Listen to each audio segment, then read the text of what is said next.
네, 안녕하세요. 안녕하세요. 안녕하세요. 와. 와. 저번 주에는 혜진님과 이제 같이 있었는데 이번 주는 혜진님이 개인 사정이 있으셔서 못 오셨고 오늘은 그 바른 마음 저희가 저번 주부터 읽던 거를 이제 2장으로 나눠서 하기로 했었거든요. 네, 그렇습니다. 왜 이렇게 긴장하셨죠? 갑자기 너무 오랜만이어가지고 설명 좀 해주실 수 있으실까요? 네. 이 책이 총 3부로 구성이 되어 있고요.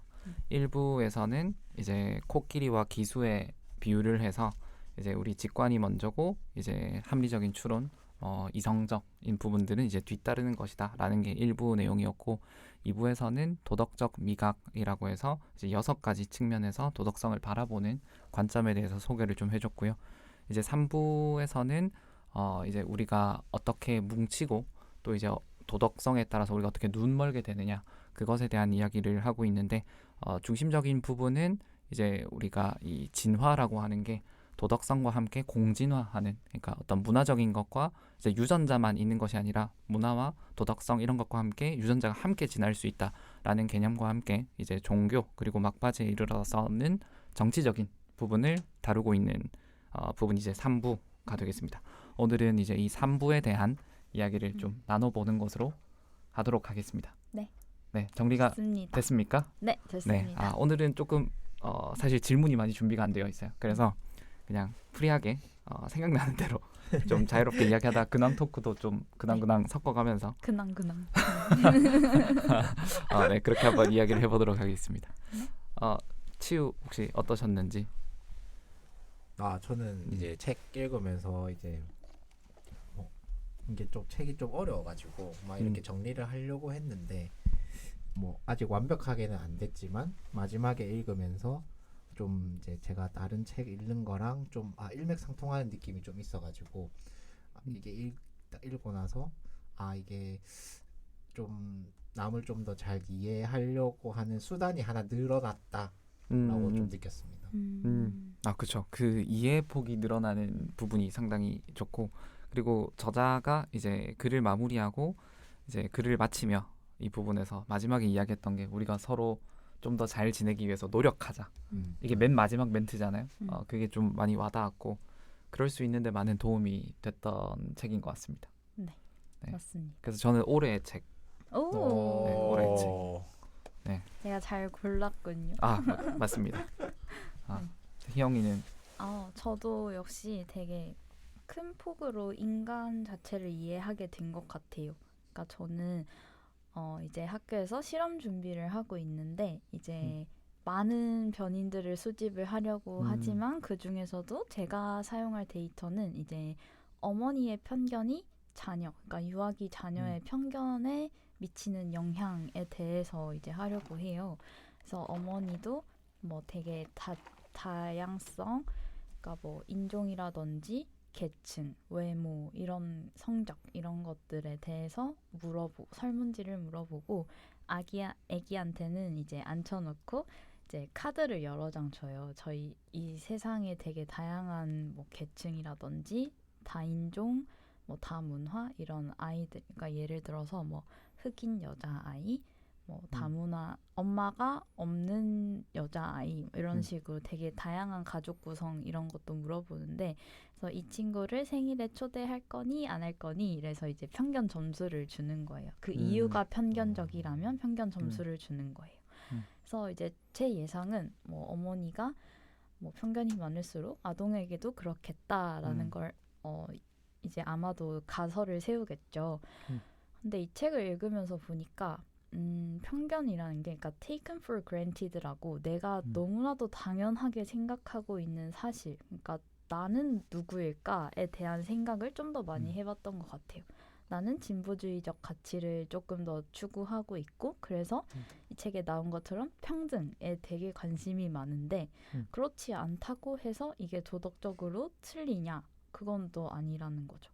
편견이 있어야 할 부분도 분명히 어떤 공동체를 위해서는 있어야 할 수 있고, 그것이 자녀에게 전수된다고 해서도 가치니까, 그러니까 인식이니까 행동으로 이제 폭력적인 행동으로 나타나지 않을 뿐이니까 그렇게 도덕적으로 문제가 없지도 않을 수 있지 않을까라는 생각을 막 하면서 되게 재밌게 읽었던 것 같아요. 그래서 이제 내가 보려는 변수들이 과연 이 현상을 정확하게 짚어낼 수 있을까? 이제 오면서 이제 어머니의 진보적 관점, 보수주의적 관점도 같이 수집을 해야 되지 않을까? 이런 생각도 많이 하면서 인간에 대한 이해의 폭이 좀 더 넓어지게 된 것 같아요. 갑자기 들으면서 드는 생각이 이 저자가 이제 인용을 하면서 설명을 했던 부분인데 이 다원주의를 지지하잖아요, 저자가. 그러니까 이론주의는 당연히 지지하지 않는 거고, 근데 그 주장했던 철학자 이름은 제가 까먹었지만 그 내용 중에 가치라는 게 무한한 가지수를 가지는 건 아니다. 가치가 뭐 몇 가지일진 모르겠지만 그 가치라고 하는 게 유한하다라는 이야기가 조금 공감이 되고요. 그래서 갑자기 그 생각이 떠오른 이유는 어쨌든 그 부모님의 어떤 성향을 파악하는 것도 당연히 필요하고, 근데 그렇다고 해서 부모님의 그 모든 성향이 도덕적으로 다 타당하냐는 아닐 것이다 라는 또 그 생각이 좀 들면서 이야기를 꺼내봤습니다. 네. 딱 그 부분이 네. 제가 요즘 되게 고민하고 있는 부분인 것 같아요. 그러니까 다양성이라는 것이 사실은 도덕적이고 나에게 가치 있는 것만이 옳은 것이 아니고 저 사람의 입장도 어쨌든 많은 의견 중에 하나의 가치로운 부분일 수 있는 거고, 오히려 그런 것들을 그러니까 도덕적인 선만 넘지 않는다면 그런 것들을 배제하는 것도 선한 것은 아니겠다, 다양성을 추구하는 길은 아니겠다라는 생각이 요즘 많이 들었던 것 같아서 더 오늘 이야기가 기대가 됩니다. 좋습니다. 어떤 이야기부터 해보죠? 영주님은 어떠셨을지. 이 책. 3부를 읽고 나서 일단 종교에 대해서 다시 한번 생각을 해보게 됐고, 일단 저는 무신론자예요. 그래서 무신론자로서 이제 생각을 전개해 나갈 때 종교가 과연 필요한가에 대해서 뭐 막연하게 필요할 것이다 정도의 생각이었고, 그거에 대해서 깊이 생각해 보진 않았고요. 근데 이제 이 책에서 이제 주로 이제 리처드 도킨스 입장을 대변하는, 그러니까 신무신론자, 아무튼 그 관점을 소개하고 이제 또 그보다 더 나은 관점이라고 하면서 종교가 왜 필요했는가라는 이야기를 하는데, 저는 이제 조너선 하이트 이 저자의 생각에 좀 설득이 됐고요.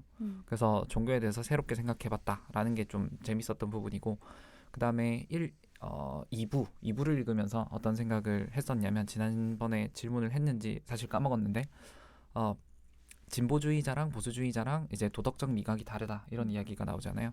그래서 진보주의자의 도덕적 미각은 좀 이제 배려 기반에 좀 더 많이 포커스가 맞춰져 있고, 그 다음에 이제 뭐 평등이라든지 공평성 이런 부분에 맞춰져 있는데 보수주의자는 이제 6가지 도덕적 미각성을 다 가지고 있다라고 하니까, 그러면 이제 이 미각이 다른 부분은 선천적인 것이 아닐까라는 생각을 가지고 있었거든요. 근데 이제 이 책의 말미에서 그게 이제 이 조너선 하이트의 생각으로는 유전적인 요인이 굉장히 클 것이다라고 이제 밝히고 있으니까 그런 의문이 해소된 점이 있고, 그리고 이제 어쨌든 정치 이야기를 이 도덕성이라는 주제에서 하게 될 거라는 생각을 사실 많이 안 하고 읽다가 또 읽다 보니까 도덕 이야기를 하기 위해서는 정치 이야기를 하지 않을 수가 없겠구나 라는 부분도 공감이 됐고, 그리고 이제 포커스를 맞추는 게 진보주의자, 이제 보수주의자, 자유주의자 이렇게 3가지 포커스를 맞춰서 이야기하잖아요. 그래서 이제 그 집단의 사람들에 대해서 조금 더 잘 이해하게 되었다. 한편으로는 나는 3가지 중에 어느 카테고리에 들어가느냐 더 모르겠다. 이런 생각을 조금 하기도 했습니다. 네. 지우는 또 저도 그 영정처럼 그 종교 관련해 가지고 저도 무신론자라 가지고 왜 저렇게 종교에 사람들이 막 빠지고 막 잘못된 행동을 하고 막 이렇게 하냐 싶었는데, 이 책 말고 이제 처음에는 호모데우스라는 책을 읽을 때 그 저자가 이제 우리가 과학기술하고 종교는 같이 갈 수밖에 없다라고 주장을 했었는데, 그 이유가 이제 과학기술로 기술이 발전이 돼도 우리가 어떻게 나아가야 할 길을 모르기 때문에 종교가 필요하다는 식으로 얘기를 했었거든요. 그게 좀 이해가 안 됐어요. 왜 그렇게 생각을 할까 싶었는데, 이 책을 읽고 나서 이게 종교라는 게 꼭 뭐 기독교, 뭐 불교 막 이런 게 아니라 어떻게 보면 그 하나의 인간이 이루고 있는 그 작은 사회도 어떻게 보면 종교라고 볼 수 있다고 생각이 드는데 그러면 대부분의 그런 이제 사람들이 대다수가 생각하는 쪽으로 아마 이제 기술이나 이런 것들이 흘러가니까 저자가 그런 식으로 얘기한 거 아닐까 하면서 좀 더 이제 이해하는 게 도움이 되었어요. 이 책을 보면서 이게 뭔가 집단을 이루고 그 집단이 커지면 그 영향력도 커지는데 꼭 그 커진 집단이 또 합리적인 집단은 또 아닐 것이고 그러면서 또 역사가 잘못 갔다가 또 갔다가 하는 그런 생각을 또 하게 되었습니다. 그래서 이 책을 읽으면서 딱 드는 생각이 그러니까 결국 종교도 우리한테 어떤 도덕성을 주기 위한 거잖아요. 근데 이제 그 도덕성이 왜 필요하냐라고 생각을 해보면 결국 우리가 얼마나 잘 통합될 수 있느냐 그거여서 그 많이 우리가 들어왔던 속담 있죠. 그 저는 그 속담이 인류 진화사를 가장 잘 대변하는 한 문장이라고 생각하는데 뭉치면 살고 흩어지면 죽는다. 그러니까 우리 인류 진화사가 그것을 위해서 달려왔다라는 생각이 들고 그리고 그것에 있어서 종교가 굉장히 막강한 효과를 발휘했다. 그러다 보니 이제 당연히 인류가 종교를 이용하지 않을 이유가 없었던 거죠. 그러니까 도킨스 입장에서는 이런 거였어요. 그 종교라고 하는 거는 그냥 어쩌다 보니 우리가 진화에 예상치 못한 부산물로서 받아들여진 것이고 근데 이제 이 종교가 바이러스처럼 이제 밈이라고 표현을 했죠. 그래서 이 바이러스가 되어서 이제 우리 숙주에 기생하듯이 이제 자기들이 퍼지기 위해서 기생을 하고 어떤 인간에게는 어떤 이 서로 이제 어떻게 보면 분열을 더 많이 일으키고 전쟁을 일으키고 그런 악영향을 미치면서 이제 살아남아 있는 없애야 할 대상이다. 약간 이런 식으로까지 극단적으로 표현을 하는데 우리는 이제 좀 다른 관점으로 이제 이 책에서는 이제 우리도 종교의 혜택을 많이 받고 도움을 받으면서 여기까지 발달해 올 수 있었다 문명이 그런 관점이 좀 많이 동의가 됐습니다. 되게 찌우 오빠랑 용주 오빠가 정리해주신 내용을 들으면서 현대 사회의 종교란 무엇인가라는 생각이 들었어요. 그러니까 물론 기독교, 불교, 뭐 힌두교, 아랍 이런 것들이 있겠지만 사람들이 어떤 것을 뭉쳐서 그것이 도덕이라고 믿는 것 그리고 그것이 이제 전통적인 종교의 모습이 아니라면 그리고 어떤 지도자나 어떤 윗사람들이 어떤 퍼뜨리는 밈 같은 거라면 무엇이 있을까 생각을 해봤는데 그러니까 지금 되게 예전에 핫했던 이슈인 뭐 여성이나 남성의 그런 갈등을 유발하는 것, 뭐 어린이에 대한 뭐 혐오를 유발하는 것, 어떤 그런 어쨌든 그것도 사람들을 뭉치게 만들고 되게 도덕을 좇게 만들잖아요. 그런 것도 이제 현대 사회의 어떤 신화가 종교가 아닐까라는 생각이 갑자기 들었어요. 일단 종교의 힘이 많이 약해졌죠. 그런 생각이 들고 그래서 뭔가 종교의 역할을 대신하는 것들이 좀 사실 생겨나는 것 같기도 해요. 그러니까 뭐 호모데우스에선 그렇게 얘기하잖아요. 데이터교. 네, 맞아요. 그래서 이제 우리가 어쨌든 과학 기술에 많이 의존하면서 호모데우스 혹시 읽어보셨나요? 읽진 않았어요. 그러면 이제 설명을 좀 해보면 데이터교라는 게 뭐냐면 이제 우리가 가령 예를 들면 애플워치를 차고 운동을 하러 가요. 그럼 이제 운동을 하면 그것이 기록에 남죠. 그래서 우리가 그 기록을 보면서 이제 즐거워하는데 그러니까 우리는 아주 즐거운 마음으로 데이터를 상납해요.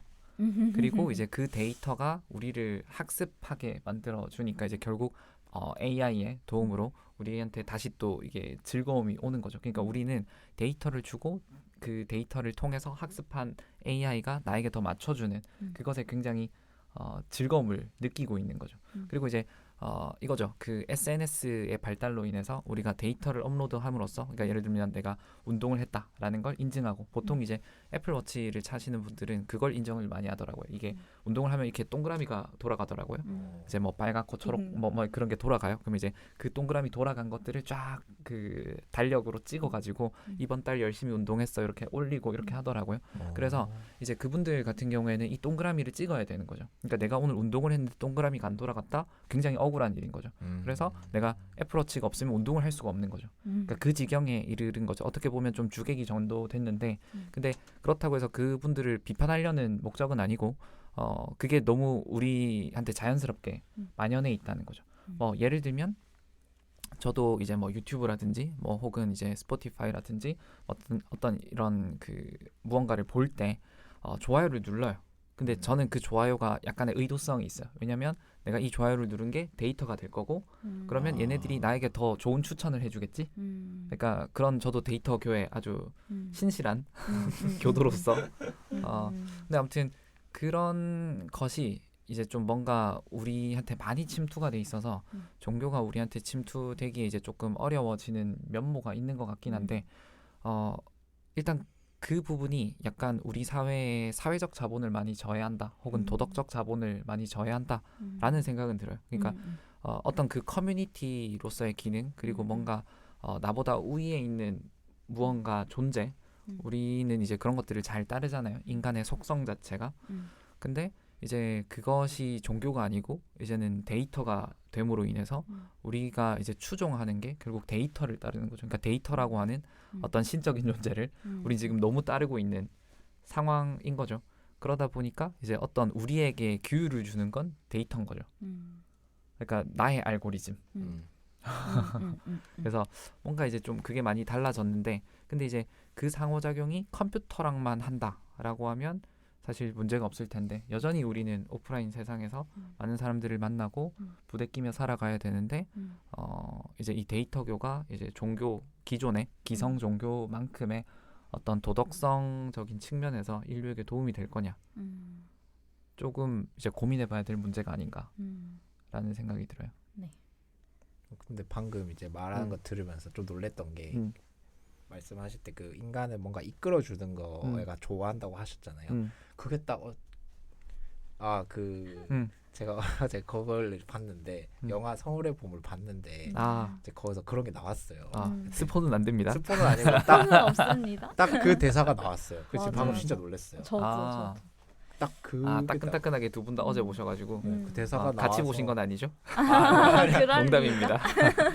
그래서 근데 그러면 그 사람도 그러면 그 당시에는 뭐 어떤 책을 읽었는지 모르지만 그런 생각을 가지고 있었다는 거잖아요. 뭐 체득을 했든지 아니면은 뭐 그 학습을 했든지 그런 거를 봤을 때 진짜 누가 위에 있는 우리를 이끌어주는 사람이 어떤 생각을 하고 어떤 책을 읽으면서 그 가치관을 형성했는지에 따라 그 지가 진짜 중요한 것 같아요. 밑에 이제 파급되는 영향력이 진짜 중요하니까 원래는 뭐 어제 영화도 그렇고 이 책도 보면서 저는 정치나 이런 거 진짜 관심이 없었어요. 뭐 에너지만 소비될 뿐이지 알아서 잘 뭐 어차피 다 그물에 그 밥 아니냐 생각하고 있었거든요. 근데 그래도 조금은 관심을 가지는 게 그러니까 막 에너지를 많이 쓸 필요는 없지만 그래도 방향성 같은 거는 그래도 내가 그 사람 올바르게 만약에 그나마 가고 있는 사람이 있다면 뭐 한 표라도 이렇게 행사할 수 있는 게 그 사람한테는 좀 올바른 그 사람도 계속 나아가는데 도움이 되지 않겠나 하는 생각도 좀 들었어요.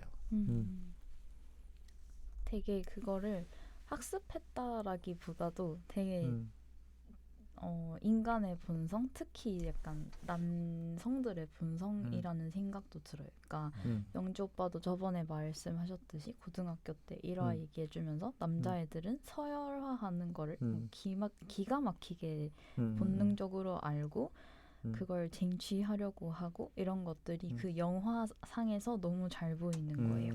그래서 저는 그 주인공, 그러니까 나쁘다고 해야 될지 그 분을 보면서, 그러니까 전두환 전 대통령을 보면서 되게 그런 것이 잘 발달한 사람이구나를 느꼈고 히틀러랑 되게 비슷하다라는 생각을 했어요.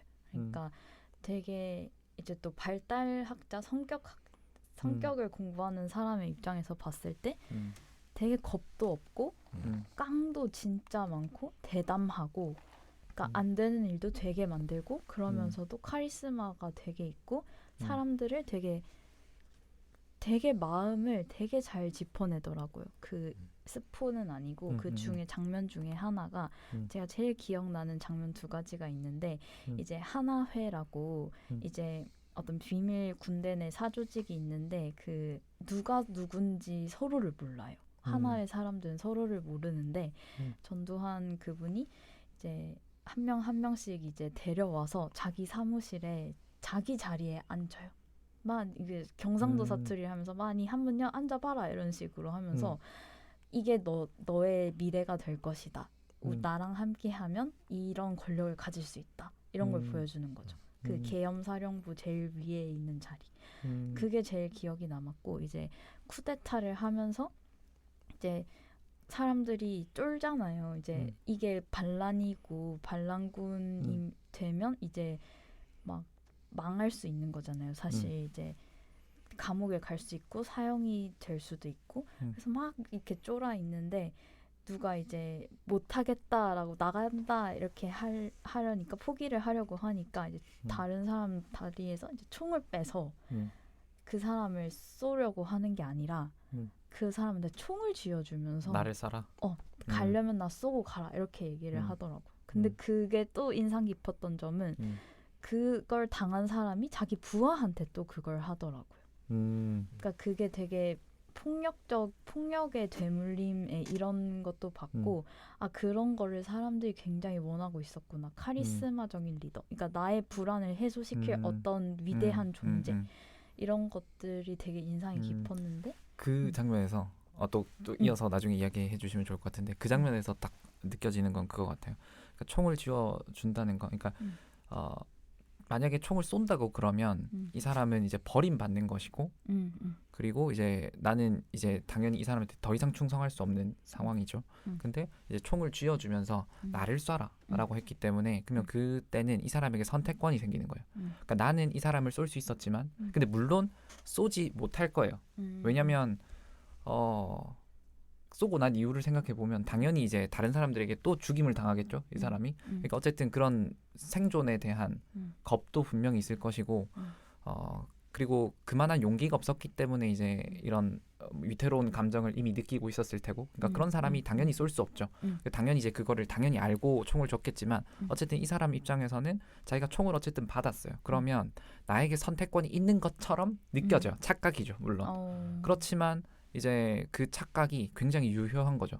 나는 이 사람을 쏠 수 있지만 내가 쏘지 않았어. 그 말은 내가 자유의지를 통해서 선택한 거라고 착각하게 되겠죠. 그러면 이 사람은 앞으로 이제 영원히 충성할 수밖에 없는 거예요. 그런 생각이 들었습니다. 네. 좋은 해석입니다. 그러니까 그 선택권을 약간 주는 것처럼 하는 게 되게 엄청난 센스구나라는 걸 또 사실 느꼈어요. 그러니까 네. 일단 너무 영화 리뷰가 될 것 같아서 이만 멈추고 다시 한번 갑자기 되돌아올까요? 든 생각이 오늘 좀 자유롭게 이야기하기로 했으니까 그 이제 아마 며칠 뒤에 나폴레옹 영화가 개봉하거든요. 나폴레옹도 굉장히 비슷한 캐릭터겠다라는 생각이 문득 들어요. 이제 맞아. 그 예고편에 영화는 아직 개봉을 안 했으니까 못 봤으니까 예고편에 이런 이야기가 나와요. 나는 실수를 하면 아주 잘 반성한다. 그걸 잘 인정하고 잘 반성한다. 근데 그 다음 대사가 뭐냐면 그러나 나는 실수를 하지 않을 뿐이다. 그게 이제 어떤 이 나폴레옹의 성격을 보여주는 대사로서 이제 예고편에 등장했던 것 같거든요. 근데 아마 말씀하셨던 그런 어떤 그 카리스마형 리더들이 비슷한 성격을 가지고 있는 것 같아요. 그리고 지금 이야기하는 주제가 이 책에서도 나오지만 리더로 나서고 싶어하는 사람들을 이해하는 건 사실 어렵지 않다라고 이야기를 하거든요.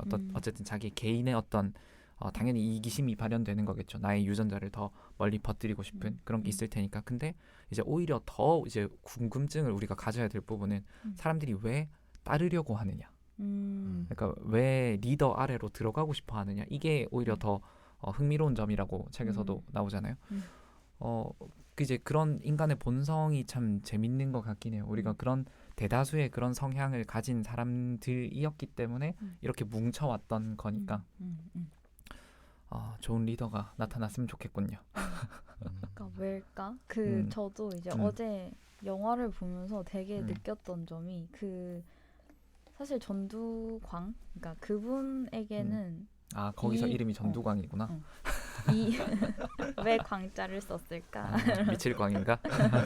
이제 그분에게는 감정이입이 되지 않았지만 그 밑에 사람들에게 굉장히 감정이입이 많이 되더라고요. 그러니까 제가 아직 사회에서 그럴 만한 위치에 있는 사람도 아니니까 그러니까 나도 이제 어쨌든 회사에서도 줄타기라고 하잖아요. 그러니까 내가 이 사람을 믿을 것인가 따를 것인가. 그러니까 이 사람을 믿게 되면 성공을 시키면 내가 엄청난 부나 명예나 뭐 권력을 가질 수 있을 건데 이 사람이 이 잘못되면 이제 나는 버려지는 거잖아요. 그러니까 이 사회에서 버려지는 건데 그걸 보면서 너무 제 마음이 불안하더라고요. 같이 그런 면도 되게 재밌었어요. 그러니까 생각해 보면 혹시 어떤 리더들을 따르고 싶으세요? 너무 약간 학술적인 이야기지만 이 책에서도 나오지만 변혁적 리더를 따라야 하는 것이 아닌가. 변혁적 리더가 어떤 것인지 설명을 해주세요. 그러니까 제가 뭐 그 부분에서 잘 아는 건 아니라서 설명이 조금 어렵지만 저는 그 대학교 때 교육학 공부하면서 변혁적 리더라는 개념을 처음 경험했고 그때 떠오른 사람이라고 보긴 어렵겠지만 원피스의 루피였어요. 그러니까 어떤가요? 변혁적 리더가 저는 사실 실존하는지 잘 모르겠어요. 그러니까 그 어떤 학술적 정의를 제가 지금 기억이 안 나서 말씀을 못 드리겠지만 어쨌든 그 캐릭터는 되게 이제 우리를 뭉치게 만드는 것도 있고 한 개개인의 굉장히 이제 그러니까 복종을 원하는 리더가 아닌 거죠. 그러니까 이 사람들을 각각 감화시킬 수 있는 능력이 있고 되게 이제 어떤 선명한 또 비전을 제시해주면서 그 비전으로 함께 나아가고자 하는 것들을 이제 잘 발휘하는 리더인데 그러니까 루피가 늘 하는 대사가 나는 해적왕이 될 거야 잖아요. 그럼 이제 해적왕이 되면 그 옆에 있는 친구들도 다 꿈이 있어요 사실. 나는 위대한 모험가가 될 거야 라는 친구도 있고 나는 세계에서 가장 뛰어난 의사가 될 거야. 그리고 나는 이 세계 지도를 완성할 거야. 나는 모든 물고기가 존재하는 올 블루라는 바다를 찾을 거야. 나는 세계 최강의 검사가 될 거야. 뭐 이런 막 각각 자기들의 꿈이 있는데 그 꿈이 이제 해적왕이 될 거야라는 꿈이랑 만나져요. 왜냐하면 해적왕이 될 수 있는 그 사람 옆에서는 그 꿈을 이룰 수 있거든요. 그러니까 각자의 어떤 이 꿈을 심어주고 그 꿈을 넌 이룰 수 있게 해줄게 어떤 그 동기를 함께 주고 그리고 그게 묶여서 같이 갈 수 있는 사람이고 그리고 루피는 절대 동료를 버리지 않아요. 그러니까 뭐 로빈이라고 하는 캐릭터가 있는데 이제 로빈에게 명대사가 있어요. 살고 싶다고 말해. 그리고 로빈이 나 살고 싶어 해서 이제 딱 로빈을 구하러 가는 그러니까 목숨을 걸고 이제 동료를 구하려고 하는 그러니까 어떤 이 자기의 조직 그룹을 굉장히 품어주는 그 리더 역할을 또 하고요. 그리고 이제 분명히 리더로서 그 이제 자기의 역할을 또 분명히 해내고 그러니까 1인분을 굉장히 명확하게 해내는 친구고 그리고 이제 또 한 번씩 이제 이 루피가 캐릭터가 되게 얼빵한 캐릭터로 사실 설정이 되어 있어요. 그래서 좀 뭔가 우스꽝스럽고 막 그 장난스럽고 이런 캐릭터인데 굉장히 중요한 포인트에서는 가장 핵심을 잘 잡는 캐릭터로 설정이 돼요. 그래서 가장 중요한 어떤 순간에는 이 친구의 직관과 판단이 흔들리지 않고 그게 가장 정확한 파회법이고 그리고 이 친구가 그대로 가면 결국 성공을 해요. 그러니까 이제 어떤 그런 부분에서 이제 어떤 문학적 카타르시스를 읽는 사람들이 뭐 느낄 수 있겠지만 어쨌든 이 캐릭터가 변혁적 리더인 것 같아요. 그런 리더를 따르고 싶으신 건가요? 그런 리더가 있으면 따르고 싶다는 생각이 들겠죠. 왜 그럴까요? 우리가 왜 리더를 따르고 싶냐? 아니 왜 그런 변혁적 리더를 따르고 싶은 개인적인 이유가 있으실까요?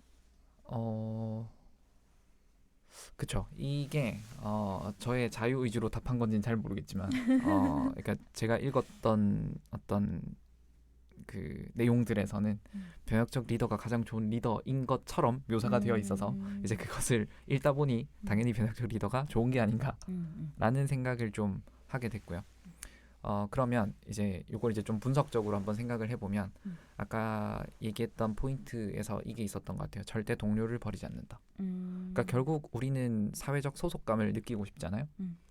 그럼 이제 이 사회적 소속감을 느끼는 데 있어서 내가 우리 이 책에서도 나오지만 충성심 배반 있잖아요. 어떤 이 조직에 충성을 하고 그리고 이 조직에서 내가 배반을 당하지 않고 이게 굉장히 중요한 부분이잖아요. 근데 이제 이 루피 같은 캐릭터는 그것에 대해서 굉장히 확실한 거죠. 그래서 일단 적어도 이 조직에서 버림받을 일이 없다. 라는 게 굉장히 분명하니까 음. 충분히 이제 또 따를 수 있을 것 같고 그쵸. 그리고 이제 또 뭔가 누구와 함께 하느냐 어떤 꿈을 어떤 긍정적인 마음을 가지고 나아가는 사람들과 함께 하느냐 이것도 굉장히 나의 행복에 중요할 것 같은데 이제 그런 친구들이니까 또 함께 하면 좋겠다. 그래서 이제 너 내 동료가 되라 하잖아요. 아 동료가 되고 싶다 이런 거죠. 되게 재밌. 저는 딱 들으면서 희영이가 아까 영주 형한테 왜 그런 리더를 따르고 싶냐 물어봤을 때 딱 든 생각이 뭐냐면 어쩌면 내 내면에 나도 저렇게 되고 싶다라는 게 있으니 저런 리더를 따르고 싶지 않을까라는 생각이 들었어요. 그러니까 저는 아까 희영이가 처음에 질문했을 때 어떤 리더를 따르고 싶냐 했을 때 딱 떠오르지 않았던 이유가 저는 계속 뭔가 그 대학교도 그렇고 같이 뭔가를 해본 적이 거의 없어요. 거의 혼자 생활했고 군대에서도 거의 뭐 이제 운동하고 뭐 혼자 이렇게 생활하는 게 많아가지고 이게 누구를 따르고 싶다라는 생각을 한 번도 해본 적이 없었거든요. 근데 최근에 이제 일을 하면서 이제 어떻게 일은 혼자 할 수가 없는 거잖아요. 어떻게 다 같이 하는 거고 그거를 다 같이 하면은 이끌어주는 사람이 또 있는 거고. 그러니까 거기 했을 때 많이 느꼈어요. 아 진짜 리더 내가 저 사람을 따르는 게 맞을까? 저 사람은 내가 따를 만한 가치가 있는 사람일까를 계속 저는 무의식적으로나 의식적으로나 계속 판단을 하더라고요. 처음에는 그런 판단이 별로 없었어요. 그냥 뭐 나이도 어리고 뭐 이 정도면 뭐 이렇게 이거 말고 다른 걸로 해서 이제 부를 일구면 되지 않을까라는 생각이 있었거든요. 어느 정도 지나고 좀 성장에 대한 욕구가 좀 올라오면서 그런 생각이 좀 많아지더라고요. 좀 부 말고도 이 직업에서 나오는 가치가 돈 말고도 좀 다른 게 있지 않을까라는 생각이 좀 요새 들더라고요. 그래서 리더라는 거를 생각해 봤을 때 저는 인성적인 부분이나 아니면 이제 일적인 부분이나 이 둘 중에 두 개 다 갖춰야 된다고 생각을 해요. 일단은 상관이라면 그냥 인간이라면 뭐 일하는 사람이면 사실 인성은 사실 그렇게 중요한 부분은 아니니 이제 뭐 일 그 배우는 측면에서 저 사람이 진짜 배울 점이 많다 이러면은 기분은 안 좋아도 따라가게 되고 이제 이 보통적인 인간관계에서는 이제 인성적으로 저 사람 좀 멋있다 배울 게 많구나 이제 따라가는 것 같은데 리더는 조금 제가 너무 리더라는 거를 되게 무겁게 느끼는지 두 개 다 갖고 있어야 된다고 생각이 들더라고요. 그렇죠. 그래야 권위가 있죠. 맞죠. 우리가 이제 따르는 사람이니까 뭔가 이제 내가 무의식적으로 그런 강박을 좀 갖고 있지 않나라는 생각도 들었어요. 그런 리더를 내가 추상적으로 생각하고 있다는 거는 내가 저런 좀 저런 목표 저런 사람이 되고 싶다라는 게 있으니까 내가 그런 걸 생각하고 있나라고도 조금 생각이 들었어요. 그게 어떤 리더가 가진 인간적 매력인 것 같아요. 아까 제가 루피 이야기를 했지만 아까 루피가 이제 또 팀원들에게 인정받을 수 있는 리더인 이유는 강하거든요. 그러니까 이 원피스 세계관에서 능력이라고 하는 것은 강함이죠. 사실 힘의 척도로 이제 설명이 되는 만화니까 그런 것인데 나 살고 싶어 했을 때 나를 살려줄 수 있는 리더인 거죠. 그러니까 당연히 권위가 생길 수밖에 없죠. 이 리더는 믿음을 주니까. 이제 그런 면에서 어떤 리더가 가진 매력성의 어떤 능력이라고 하는 건 대단히 중요한 부분인 것 같아요. 근데 이제 저는 이제 초반에 이제 판단을 왜 아까 얘기한 것처럼 뭐 그렇게 능력이 중요하지 않을 수 있지 않을까라고 생각했던 이유가 저희가 아무리 이제 위로 올라가도 끝이 없잖아요. 어느 배우면은 끝이 없으니까 내보다 잘하는 사람은 저기 반대편에도 엄청 많을 건데 과연 그 굴레에서 나는 벗어날 수 있을까라는 생각을 했었어요. 계속 이렇게 나는 배우고 싶고 나는 성장해야 돼 이렇게 하다 보면 결국 끝이 없는 경주를 나는 무의식적으로 계속 하고 있을 거고 그런 경주를 하다 보면 다른 부분들의 중요한 가치를 놓치지 않을까라는 생각을 했거든요. 그러면서 그때는 여기 있기로 이제 선택을 했었어요. 근데 그렇게 시간이 흘러가다 보니까 그런 가치들이 어느 정도 이제 흔들리는 것 같더라고요. 그러면서 드는 생각이 그러면 어느 정도까지 방금 루피는 그런 세계관에서 그냥 제일 강하잖아요. 뭐 제일 강해지려고 하죠. 맞아, 제일 강해지려고 하고 사실 뭐 그 주인공 버프가 있으니 어떻게든 이겨내잖아요. 근데 그런 거 보면은 뭐 루피는 자기의 어떤 그 세계관 안에서는 거의 1등이고 사실. 근데 우리가 현실 세계에서는 그렇게 되기가 힘들잖아요. 뭐 대통령도 사실 모든 걸 다 아는 존재도 아니고. 그러면 어느 정도가 적정한 수준의 음, 그 능력인지가 저는 너무 궁금해요. 음. 어느 정도를 갖추고 있어야 음, 아, 이 사람은 진짜 따르고 싶을 만한 사람이다. 음. 리더다. 이렇게 될 수 있는지. 왜냐면 끝이 없는데 그거를 그러면 네. 이게 적절한 표현인지는 모르겠지만 이런 것 같아요. 어떤 우리가 뭐 육각형 인간 뭐 이런 식으로 뭐 네. 그러니까 이번에 트렌드 코리아에서도 그런 단어가 나왔지만 어쨌든 우리의 능력치를 어쨌든 이 다각형으로 표현을 한다고 하면 그 다각형의 면적이 면적이 넓어지는 게 중요한 것 같아요.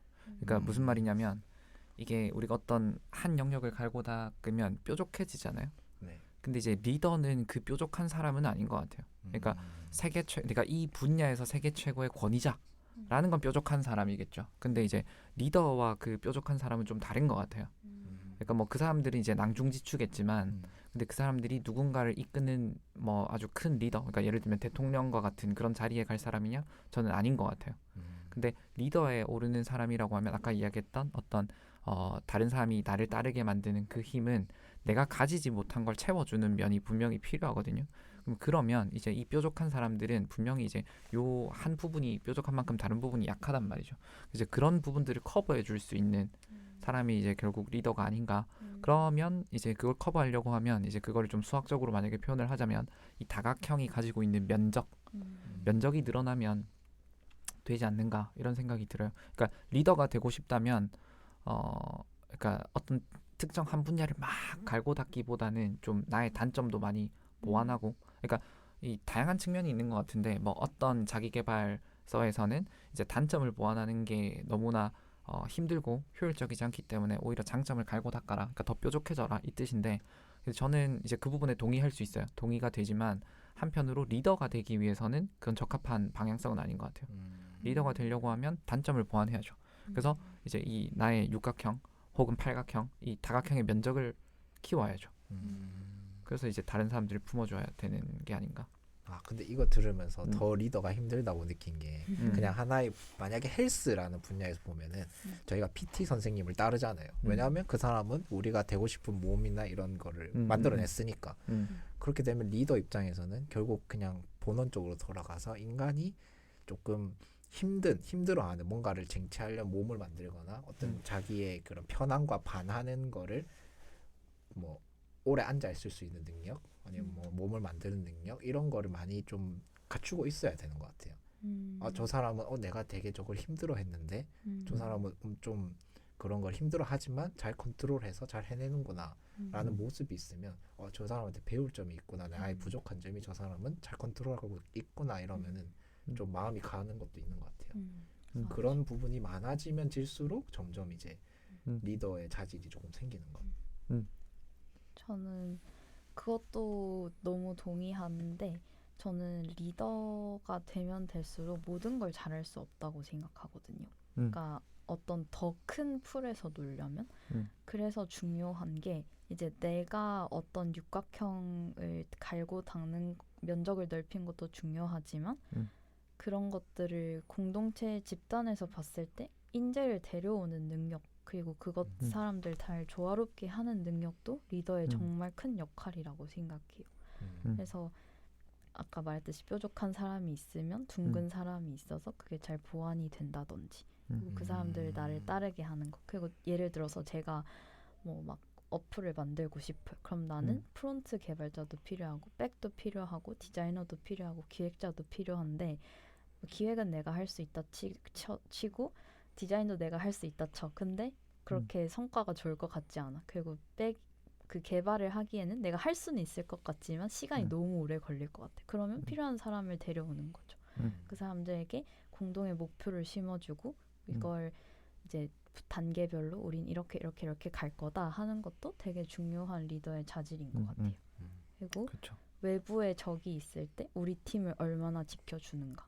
그것도 되게 중요한 것 같고 또 치 오빠가 말씀하신 것 중에 능력을 어느 정도까지 쌓아야 하냐라고 했을 때 저는 오히려 능력이 그러니까 이게 인성과도 좀 관련된 부분인데 너무 나의 능력이나 치부의 그 깊이를 드러내지 않으려고 꽁꽁 보호하고 싸매기보다는 오히려 솔직하게 저 이거 모르는데 같이 한번 해볼까요? 저는 이까지 아는데 같이 이거 한번 해주시면 좋을 것 같아요. 이런 것도 되게 솔직한 리더인 것 같다는 생각이 들어서 저는 오히려 그걸 더 따르고 싶은 것 같더라고요. 그러니까 능력이 출중하다는 전제하에. 그러니까 그런 이제 그 능력이 리더가 만만하면 또 안 되긴 하거든요. 그러니까 권위는 필요하고 그래서 제가 그 권위적인 측면에서 이제 육각형의 면적을 얘기를 한 건데 근데 이제 당연히 얘기했던 대로 리더가 모든 걸 잘할 수는 없고 이제 그런 사람은 리더가 아니겠죠. 자기 혼자 하면 되니까. 근데 어쨌든 그러면 이제 나보다 더 뛰어난 사람들을 내가 묶어서 이제 나의 사람으로 나의 조직으로 데리고 있을 수 있어야 되는데 그러려고 하면 이 사람들에게도 어떤 감화를 줘야 돼요. 그러니까 이런 거죠. 나는 이 분야를 아무것도 몰라. 너가 알아서 해줘. 나는 너를 믿을게. 라고 하는 건 좋은 리더가 될 수가 없어요. 왜냐하면 이 사람에게 어떤 영감을 주지 않거든요.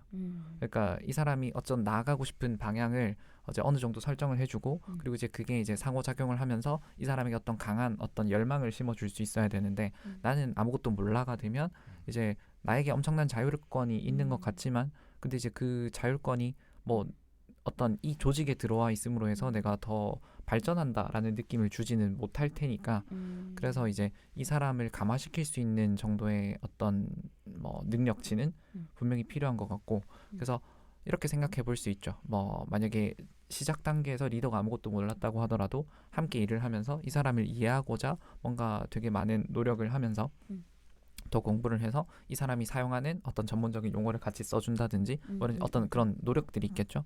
그런 노력들을 취하면서 이 사람에게 어떤 새로운 어떤 관점, 시야를 준다든지 해서 이 사람에게 어떤 감화와 열망을 줄 필요가 있는 거죠. 그러면 이제 이 사람이 이제 더 잘 따를 수 있을 것 같고 이제 이 부분은 이제 조금 더 이 사람이 선하다는 전제하에 말씀을 드린 거고 만약에 이 사람이 악할 수도 있죠. 악하다고 하면 리더가 아무것도 몰라요. 그러면 자기 마음대로 하겠죠. 그래서 이 사람이 그냥 오히려 리더를 이용하다가 리더를 버리고 떠나겠죠. 그래서 어떤 이 조직이 제대로 장시간 지속될 수 있으려고 하면 그리고 좋은 퍼포먼스를 내려고 하면 이제 리더가 어느 정도는 커버할 수 있는 부분도 반드시 필요한 것 같다. 맞아. 네. 제가 항상 조언을 들었던 게, 그러니까 다 잘할 필요는 없지만 그 집단, 그러니까 예를 들어 뭐 개발자나 디자이너면 그 집단에서 사용하는 용어나 그런 관습은 알고 있어야 된다. 그래야 잘 사람을 쓸 수 있다 말을 들어서 되게 좋았던 것 같아요. 저는 또 근데 저도 생각보다 되게 그 서열에 민감한 사람인 것 같아요. 그러니까 능력치에 대해 민감한 사람인 것 같은데 내가 사실 저는 저와 함께 일하는 사람들이 능력치가 없어도 사실 괜찮아요. 그러니까 같이 하고 같이 하거나 오히려 내가 더 많이 하면 이 집단을 살릴 수 있다는 생각이 드는데 제 위에 있는 사람이 능력이 없으면 그게 너무 화가 나더라고요. 혹시 안 그런가요?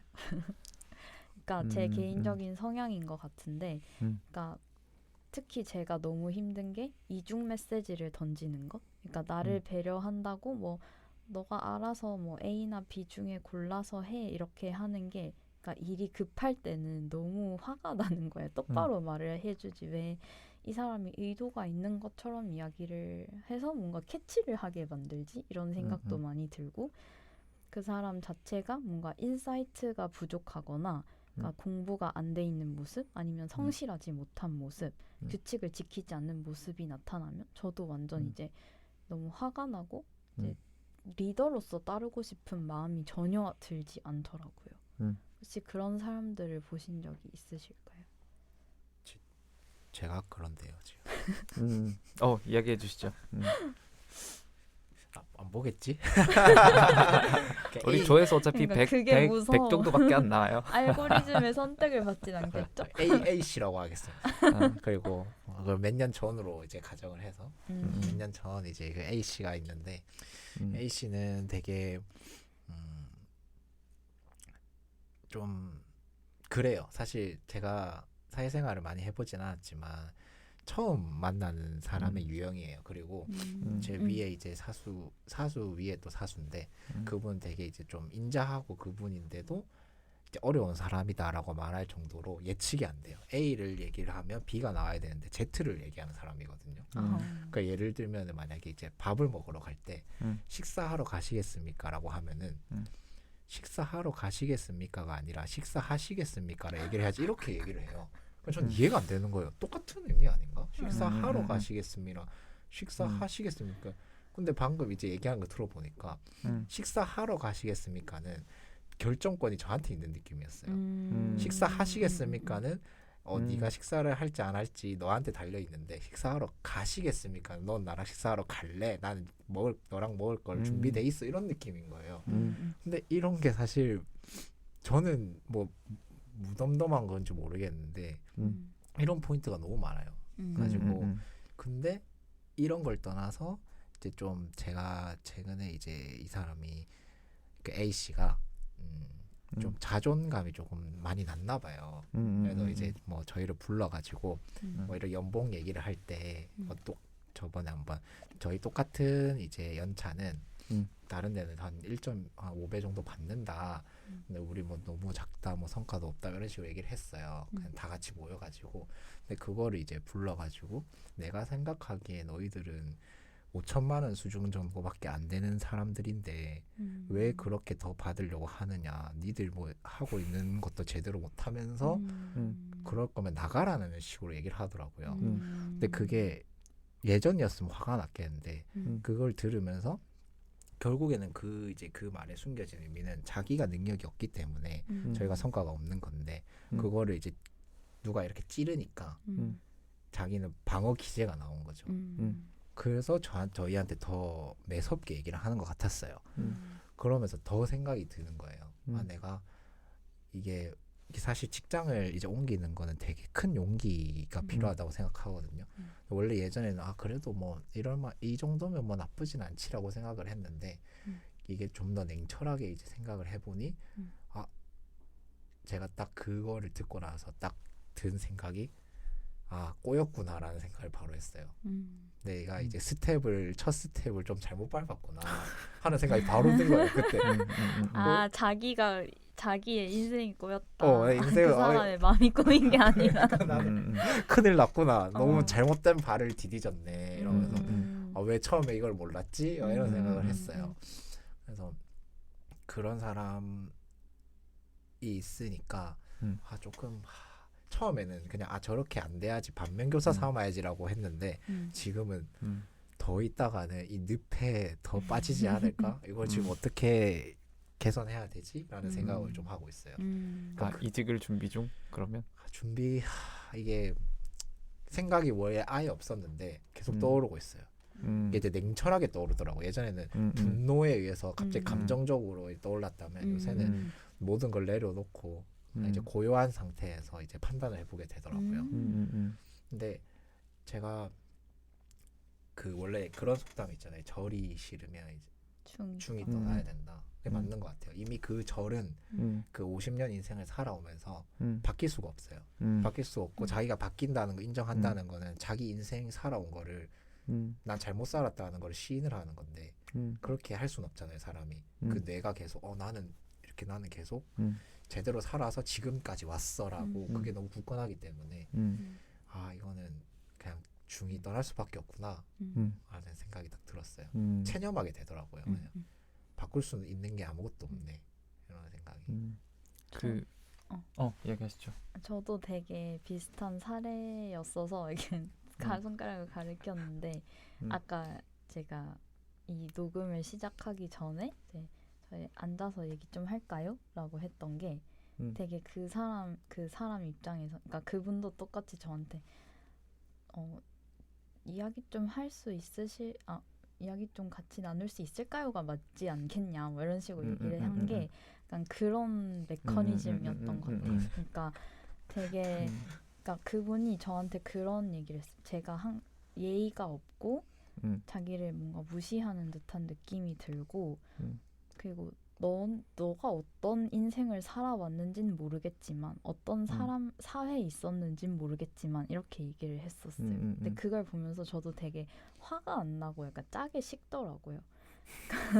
그걸 보면서 이 사람을 계속 분석하기 시작했어요. 그러니까 되게 그 권위가 중요한 이유가 자신감이 없어서 그런 건가? 라는 생각도 들었고 뭐 개인적인 여러 이유가 많겠지만 그런 생각과 동시에 내가 더 이상 이 사람한테 배울 게 더 없겠구나 이런 생각이 많이 들었던 것 같아요. 그러니까 물론 말로는 꺼내지 못했지만 되게 저도 약간 치호 오빠랑 똑같은 생각했어요. 이렇게 이런 집단에서 내가 성장할 수 있을까? 나를 이끌어줄 사람이 없는데? 이런 생각이 되게 많이 들었던 것 같아요. 그러니까 스스로 권위를 세우지 못하기 때문에 권위라고 하는 도덕적 미각, 도덕적 잣대에 의존할 수밖에 없는 거죠. 그 사람은. 그분이 항상 하시는 말이 되게 그러니까 최근 들어서 제 욕을 뒤에서 많이 했다는 걸 너무 많이 들었어요. 근데 이제 전 딱히 그분과의 인터랙션이 없었거든요. 그리고 사실 없애려고 그냥 인사만 하고 질문만 하고 밥 드셨어요? 이것만 하고 이제 빨리 떠났어요. 그게 자기를 무시한다고 느꼈던 거예요. 근데 그러면서 항상 말씀하신 게 뒤에서 욕할 때도 그걸 모르면 물어봐야지 왜 안 물어봐? 그러면서 너 다른 쌤한테 뭐 영조 쌤은 꼭 저한테 물어보세요. 이렇게 물어보고 하세요. 이런 거라든지. 근데 못 물어보겠어요. 너무 무서워서. 그리고 이제 MZ 세대를 너무 극혐을 해요. 그럴 수밖에 없죠. 그리고 그런 스타일의 사람은. 자기 스스로 꼰대라고. 나 꼰대니까. 저는 꼰대니까요. 알죠? 막 예의 중요시하는 거 이렇게 얘기를 하시는 걸 보면서 되게 이 사람의 인생에서는 그런 게 필요하구나. 그런 걸 갈망하구나. 이런 생각이 많이 들었던 것 같아요. 정말 피곤한 아까 어떤 이야기를 하려고 했냐면 그 스턴버그의 3원 지능 이론에서 이제 상황적 지능이라는 게 나오거든요. 이제 여기서 얘기하는 게 우리가 어떤 내가 처해 있는 환경, 이 상황에 우리가 어떤 그 태도를 취하느냐 이것도 굉장히 중요한 지능의 영역이다라는 건데 여기서 이야기를 하는 게 일단 첫 번째는 이 주어진 환경과 상황에 잘 적응하는 거. 그리고 그것에 내가 적응을 할 수가 없다면 이 환경을 바꾸는 거. 그래서 나한테 유리한 환경으로 그리고 내가 그것을 만약에 바꾸지 못한다면 떠나는 거. 아까 이야기했던 게 그 중이 떠난다 라는 게 내가 절을 바꾸지 못하기 때문에 이제 근데 그것도 그거죠. 내가 절에서 적응할 수 없고 첫 번째 그 절을 바꿀 수 없고 그렇다면 남는 선택지는 떠나는 거지.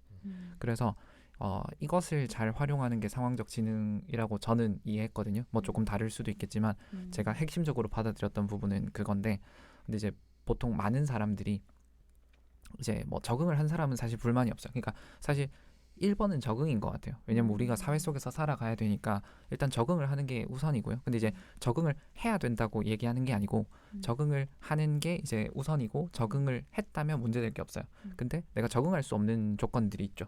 지금 이런 뭐 이 상사라든지 뭐 선배라든지 이런 사람들에게 우리가 적응하기 쉽지 않잖아요.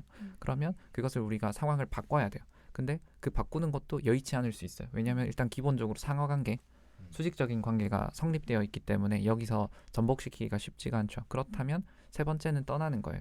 이제 네 번째는 아무런 선택을 하지 않는 거죠. 그럼 이제 고통받으면서 계속 이 조직에서 지내게 되는 건데 사실 저는 네 번째까지 가는 거를 선호하는 편은 아니에요. 그래서 저는 보통 세 번째 안에서 끝내버리려고 하는데 이제 많은 사람들이 네 번째 선택지를 많이 선택하더라고요. 그래서 그 부분에 대한 어떤 생각이 좀 들었고 그 다음에 두 번째는 이거는 이제 그래도 제가 이 두 분보다는 그래도 사회 경험이 몇 년이 더 있기 때문에 제가 생각했을 때 그런 면이 있어요. 이게 우리가 현재 생활에 너무 잘 적응해요. 그러니까 이제 약간 다른 핀트의 얘기인데 뭐랄까 너무 빨리 적응을 하고 안주하게 되는 게 어떤 우리의 습성인 것 같아요. 특히나 나이가 들수록 더 빨리 안주해 버려요. 그래서 뭔가 내가 지금 두 분이 얘기하는 걸 들어보면 더 성장하고 싶고 내가 여기서는 더 성장하기 어렵겠다 이런 지금 발언들을 하셨는데 그게 어떤 굉장히 중요한 부분이라고 생각을 하고 근데 여기에서 나이가 들어가면 들어갈수록, 그러니까 해를 반복하면 반복할수록 내가 여기를 벗어나기 어려워져요. 왜냐면 난 여기에 안주했고 그리고 여기에 너무 잘 적응했기 때문에 새로운 환경을 따라가기가 너무 힘들죠. 그러면 거기에서 오는 게 매너리즘이죠. 그래서 그 매너리즘이 와버리면 인생의 재미가 많이 짜게 식는 거죠. 그래서 이제 그거를 최대한 안 만나게 하는 게 중요한 게 아닌가. 그러니까 저도 이제 매너리즘이 당연히 왔었고, 근데 왜냐면 한 학교에서 6년을 있었어요. 근데 보통 선생님들이 뭐 그 시도 교육청마다 좀 다르지만 부산은 보통 4년마다 옮기거든요. 근데 이제 전 특목고에 있었기 때문에 이제 6년을 있었어요. 뭐 더 있을 수도 있었지만 제가 6년까지만 하고 나온 거고, 근데 이제 그 판단이 저는 옳았다고 생각을 해요. 그래서 빨리 나와야 이제 나의 이 상황을 타파할 수 있는 거니까. 그러니까 저는 지금 그 상황을 바꿀 수가 없었기 때문에 상황을 이제 떠난 거죠. 그렇죠? 아무튼 그래서 새로운 학교에 가니까 이제 완전 새로운 도전들이 펼쳐지고, 그러니까 매너리즘이 극복이 됐어요. 물론 이제 여기서도 뭐 오래 있을 수도 없지만 제도적으로, 근데 만약에 여기서도 똑같이 오래 있으면 똑같은 문제가 발생할 것 같아요. 그래서 어쨌든 저는 좀 이거를 자주 바꿔주는 게 좋겠다라는 생각을 많이 했거든요. 그래서 좀 젊을 때 약간 변화를 시도하는 건 필요한 것 같다. 근데 궁금한 게 항상 저희 책 같은 거 읽다 보면은 인간은 이제 계속 이제 뭐지 성장해야 하는 존재다 막 이런 글들이 많더라고요. 좀 성공하시는 분들 보면은. 근데 저도 토탈리 어그리. 근데 이게 이렇게 보면은 끝이 없잖아요. 그럼 이렇게 또 하다가 또 이렇게 가고 이렇게 또 하고 그러면 이제 거의 그러면 이제 죽을 때까지 계속 그렇게 가야 되는 건지 그냥 멈춤이라는 게 없고. 저는 그게 그냥 삶의 본질이라고 생각해요. 그러니까 그거에 대해서 고민을 많이 했는데, 오늘 뭐 책에 대한 이야기는 별로 안 했지만 뭐 아무튼 자유롭게 얘기합시다. 더 재밌어요. 그 게임이 이제 RPG, 그러니까 그 게임이란다. 인생이 RPG 게임이랑 비슷하다는 생각을 해요. 그러니까 RPG 게임이 롤플레잉 게임이잖아요. 그래서 우리가 어떤 캐릭터를 이제 키우는 그것이 게임의 활동인데, 두 분 다 RPG를 해보셨겠지만 결국 우리가 RPG를 딱 하면 하는 게 뭐냐면 레벨업이에요. 그러니까 레벨업을 하기 위해서 뭔가를 해요. 그러니까 그 레벨업이라는 게 뭐냐면 결국 강해지는 거예요. 그러니까 뭐 좀 더 정확하게 얘기하면 강해지기 위해서 게임을 하는 거죠. 그러면 강해지려고 하면 레벨업을 해야 되고 장비를 구해야 되고 퀘스트를 클리어해야 되고. 그러니까 저는 이게 굉장히 좋은 우리 인생에 대한 비유라고 생각을 하고, 우리가 게임을 하는 목적은 강해지려고. 그러면 우리가 살아가는 목적은 그거에 빗대어 보면 성장하기 위함인 것 같아요. 그래서 저는 이게 삶의 본질인 것 같고, 그래서 우리가 어떤 변화가 없다면 우리 삶은 정체된 것이고, 다르게 얘기하면 또 후퇴하는 것이고, 그럼 이제 우리는 뭐랄까 행복할 수가 없어요. 그러니까 우리가 바라보는 관점은 더 나은 오늘보다 나은 내일, 더 나은 미래를 상상하면서 그것에 대한 기대를 가지고 행복감을 느끼면서 살아가는 존재잖아요. 그러니까 예를 들면 우리가 이런 거죠. 금요일 밤이 행복한지 일요일 밤이 행복한지, 뭐 일요일 뭐 오후라고 칩시다. 일요일 오후, 금요일 밤이라고 보면 보통 많은 사람들은 금요일 밤을 좋아해요. 왜냐? 나에게 다가올 토일요일에 휴일이 있으니까. 근데 일요일 오후는 당장 내가 놀고 있잖아요. 뭐 일요일 밤은 뭐 금요일 밤도 어차피 놀 거니까 일요일 밤보다는 일요일 낮을 지금 얘기를 했는데, 일요일 오후에는 지금 놀고 있지만 내일 월요일 출근해야 돼. 약간 이런 상황 때문에 우리는 내일 더 나은 미래, 이것에 우리는 더 많은 방점을 두고, 그게 이제 우리의 어떤 살아가는 동력인 것 같아요. 우리가 어쨌든 현재를 늘 살아가지만 우리가 진행되는 방향은 시간의 선이 분명한 일직선이잖아요. 그러니까 미래를 향해서 가는 거죠. 과거, 현재, 미래를 향해서 흘러가는데, 우리가 이 가는 이 화살표 방향을 선호할 수 있게끔 되려고 하면 그게 이제 행복인 것 같고, 그러려고 하면 미래에 대한 기대감이 필요하고, 그러면 당연히 내가 어제보다 오늘보다 내일 나아진다는 어떤 기대감이 있어야 행복한 거죠. 그러니까 행복하기 위해서 라고 한다면 어떤 이 삶의 본질이 성장이 아닌가, 이렇게 생각을 하는 거죠. 저는.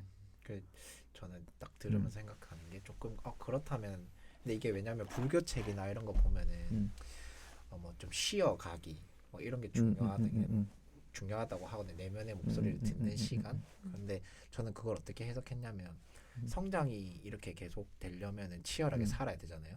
그런 상황에서는 그게 쉽지 않다고 생각했어요. 그런 쉬어가거나 이런 음. 것들이 마음 상태를 돌아볼 수 있는. 그래서 저는 좀 마음 상태를 돌아보는 거에 뭐 더 비중을 두고 이때까지 의사결정을 했던 것 같아요. 근데 방금 이제 말씀하신 거 들어보니까 성장이 만약에 끝이 없다는 전제가 만약에 맞다면 여기서 성장의 속도를 조절하는 게 성장의 속도를 조절하는 걸로 생각을 바꾸는 것도 괜찮을 것 같다는 생각이 들었어요. 계속 그 인생을 보면 이제 마라톤이라고 하니까 결국 마라톤도 계속 성장한 앞으로 나가는 거지만 이제 단거리 경주가 아니라 천천히 자기 페이스대로 가는.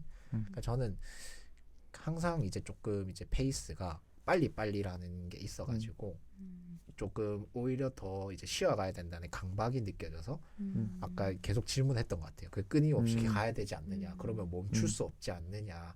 이제 성질 자체가 그런 것 같아요. 할 말이 있어요. 네. 그러니까 여기서는 어떤 얘기를 하고 싶냐면 우리가 성장이라고 하는 게 단방향이 아니에요. 그러니까 성장이 뭐 그러니까 예를 들면 가장 수치화할 수 있는 게 연봉이라고 하면 네. 그러니까 보통 이제 우리가 어떤 성장이라고 하면 그런 어떤 단방향을 많이 설정하는 것 같아요. 그래서 나는 연봉이 더 높아져야 돼. 이게 하나의 방향이면 되게 압박감이 많이 느껴지죠. 연봉이 오를 수도 있고 뭐 내려갈 수도 있고 뭐 다양하거잖아요. 뭐 아니면 동결될 수도 있고. 그러니까 그것이 아니고 그러니까 그 아까 제가 비율을 레벨업이라고 했지만 레벨업을 하기 위해서 우리가 단일한 행동을 하는 게 아니잖아요. 그러니까 뭐냐면 우리는 레벨업을 하면 일단 스탯도 찍어야 돼요. 네. 레벨업을 했죠. 그 다음에 스탯을 찍어요. 스탯에 대한 고민을 해야 되겠죠. 근데 그 고민하는 시간이 내가 경험치를 쌓고 있지는 않지만 그것도 성장의 과정이죠. 네. 그리고 레벨업만 하는 게 아니고 우리고 스킬도 찍어야 돼요. 그리고 스킬도 또 스킬 레벨업을 해야 되겠죠. 그리고 장비도 구해야 돼요. 장비를 구하고 그럼 그러려면 이제 또 이 사회생활 그러니까 이 게임 생활에서는 또 돈을 벌어야 될 수도 있겠죠. 어쨌든 장비도 업그레이드를 해야 돼요. 뭐 그런 과정들도 필요하고 그러니까 뭔가 굉장히 많은 활동들이 있는 거예요. 우리 이 삶 속에는 게임 속에만 해도 그렇게 다채로운 게 있고 그러니까 우리가 어떤 쉬어가기 이런 거를 지금 말씀하셨던 것도 굉장히 동의가 되지만 근데 이제 그 쉬어가기가 어떻게 보면 나의 이 전체적인 성장에 필요한 쉬어가기인 거죠. 그러니까 내가 뭐 연봉만 높여야 돼라고 해서 내 업무적인 막 그것만 이렇게 쫓는 게 나의 성장은 아니라는 거죠. 어떤 전인적인 성장. 아까 이제 그 팔각형인 그러니까 그런 느낌이네요. 이렇게 그렇죠. 쭉 이렇게 늘려나가는 거지. 이렇게 가면 안 돼. 그렇죠. 당연히 가족도 중요하고 뭐 친구도 중요하고 뭐 그리고 내 내면의 어떤 마음의 평화도 중요한 거고 그리고 이제 그 내 내면의 마음의 평화가 이제 당연히 나의 성장이기도 한 것이죠. 아, 성장이라기보다 성숙도 좋은 말인 것 같아요. 음. 그러니까 성장이라는 건 나의 개인적인 능력치의 성장, 그러니까 일적인 나일 수 있지만 사실 쉬어가기나 마음 되돌아보기도 성숙의 관점에서 보면 되게 발전할 수 있는 거잖아요. 가족이나 인간관계나 뭐 의사소통 기술이라든지 그런 것도 굉장히 중요한 인생의 하나의 요점이 아닐까 싶습니다. 아 좋은 포인트를 지적해 주셨는데 동의가 되고 그러니까 제가 말한 성장에 이 성숙이란 단어를 좀 포함해서 얘기를 했던 것 같고 포함하고 싶네요. 하고 싶은 말 있었지 않나요? 아니 그냥 이제 항상 왜 그런지 모르겠는데 저도 이제 계속 뭐 시험하고 이랬으니까 그쪽으로만 성장이라는 포인트를 계속 맞춰왔던 것 같아요. 나의 능력, 무조건 능력치를 올리는 거. 어디 시험을 합격하고 업무 능력이 향상하고. 근데 계속 이렇게 살아오다 보니까 스스로 제가 그거를 피했나 봐요. 너무 지쳐 있어서. 그쪽 너무 이제 날카롭게 가니까 절로 계속 가다가 나는 거의 뭐 이제 쭉 이렇게 가버리니까 너무 무서웠던 것 같아요.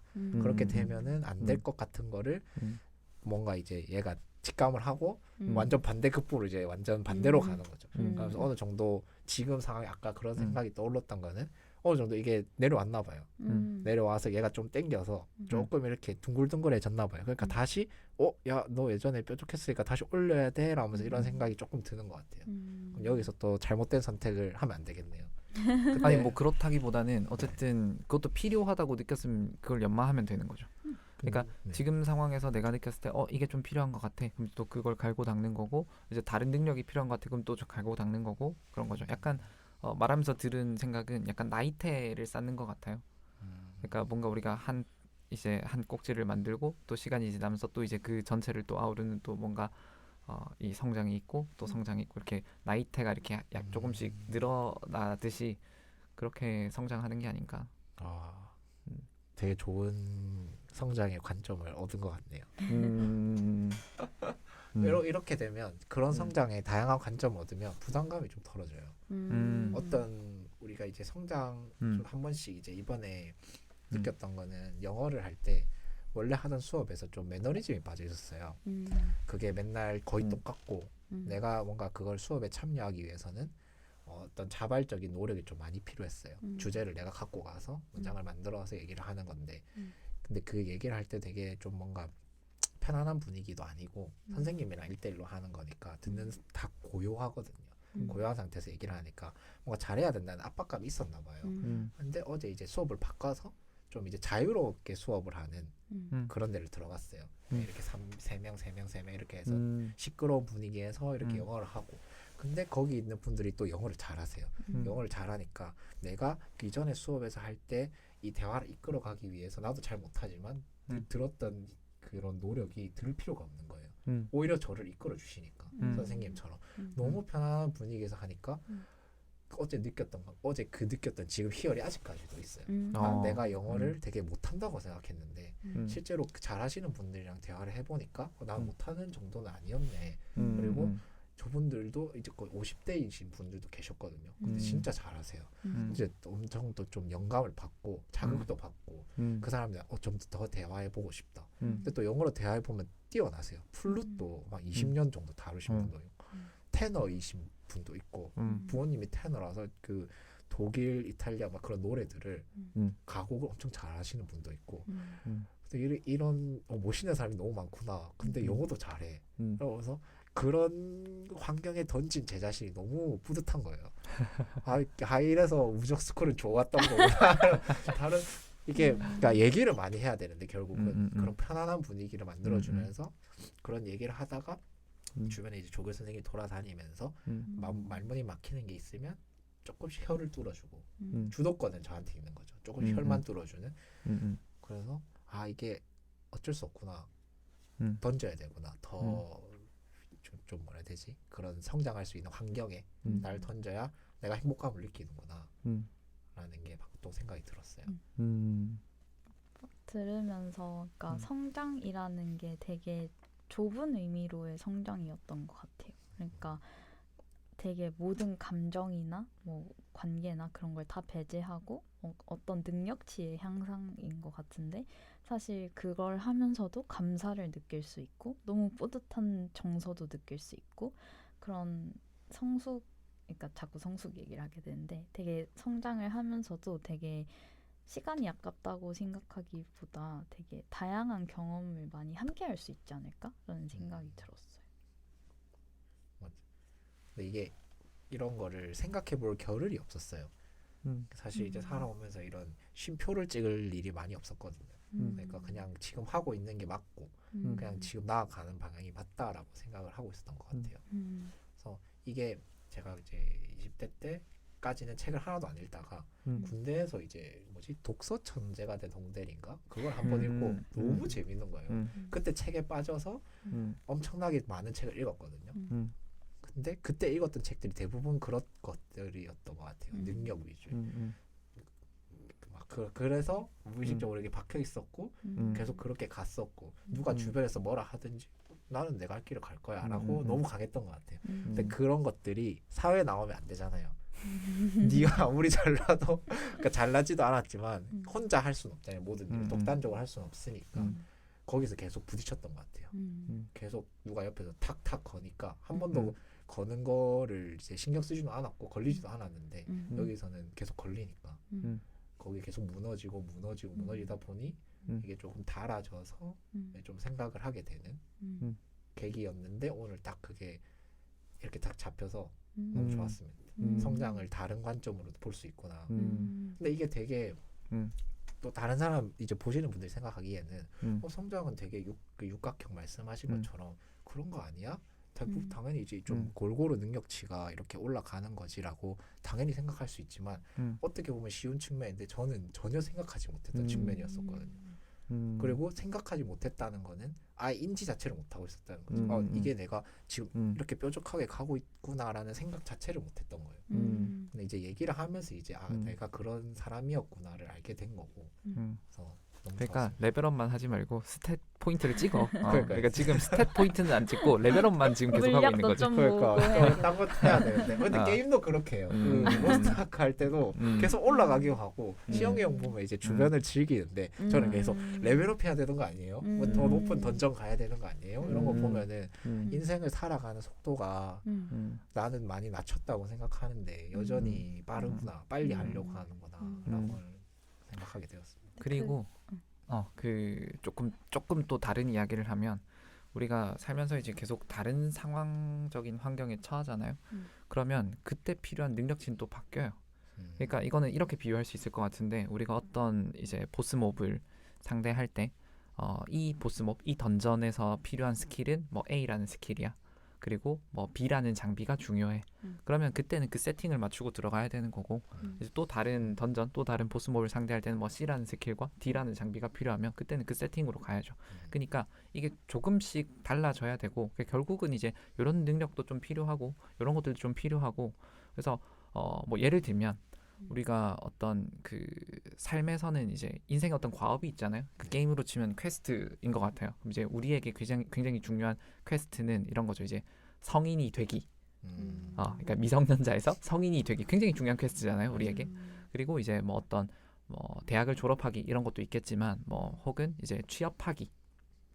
그리고 뭐 결혼하기. 뭐 이런 어떤 뭐 물론 이제 그게 이제 메인 퀘스트지만 메인 퀘스트를 피하고 다른 퀘스트를 할 수도 있죠. 근데 어쨌든 그런 중요한 어떤 퀘스트들이 있는데 그럼 이제 그 각각의 퀘스트들에서 필요한 것들이 다르단 말이죠.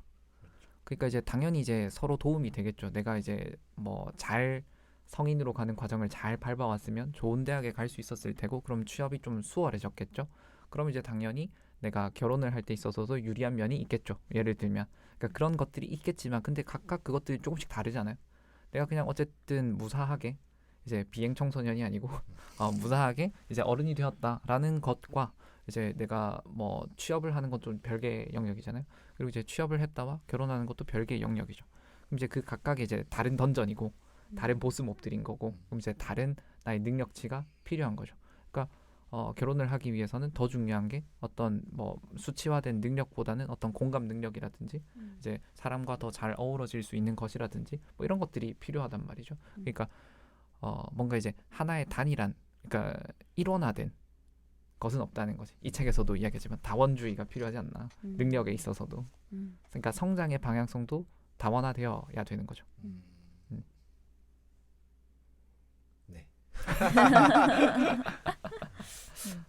너무 오늘 저 혼자 말을 많이 한 것 같기도 하고.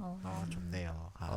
그 마지막 주제 정도 이야기하고 정리하면 될 것 같은데 혹시 뭐 일단 저는 이 책에서 지금 이야기 안 한 부분이 우리 진보주의, 보수주의 그 다음에 자유주의가 이제 막바지에 나오는데 그 얘기를 오늘 좀 안 한 것 같아서 혹시 뭐 그 주제에 대해서 이야기할 게 있으면 좀 해보면 어떨까?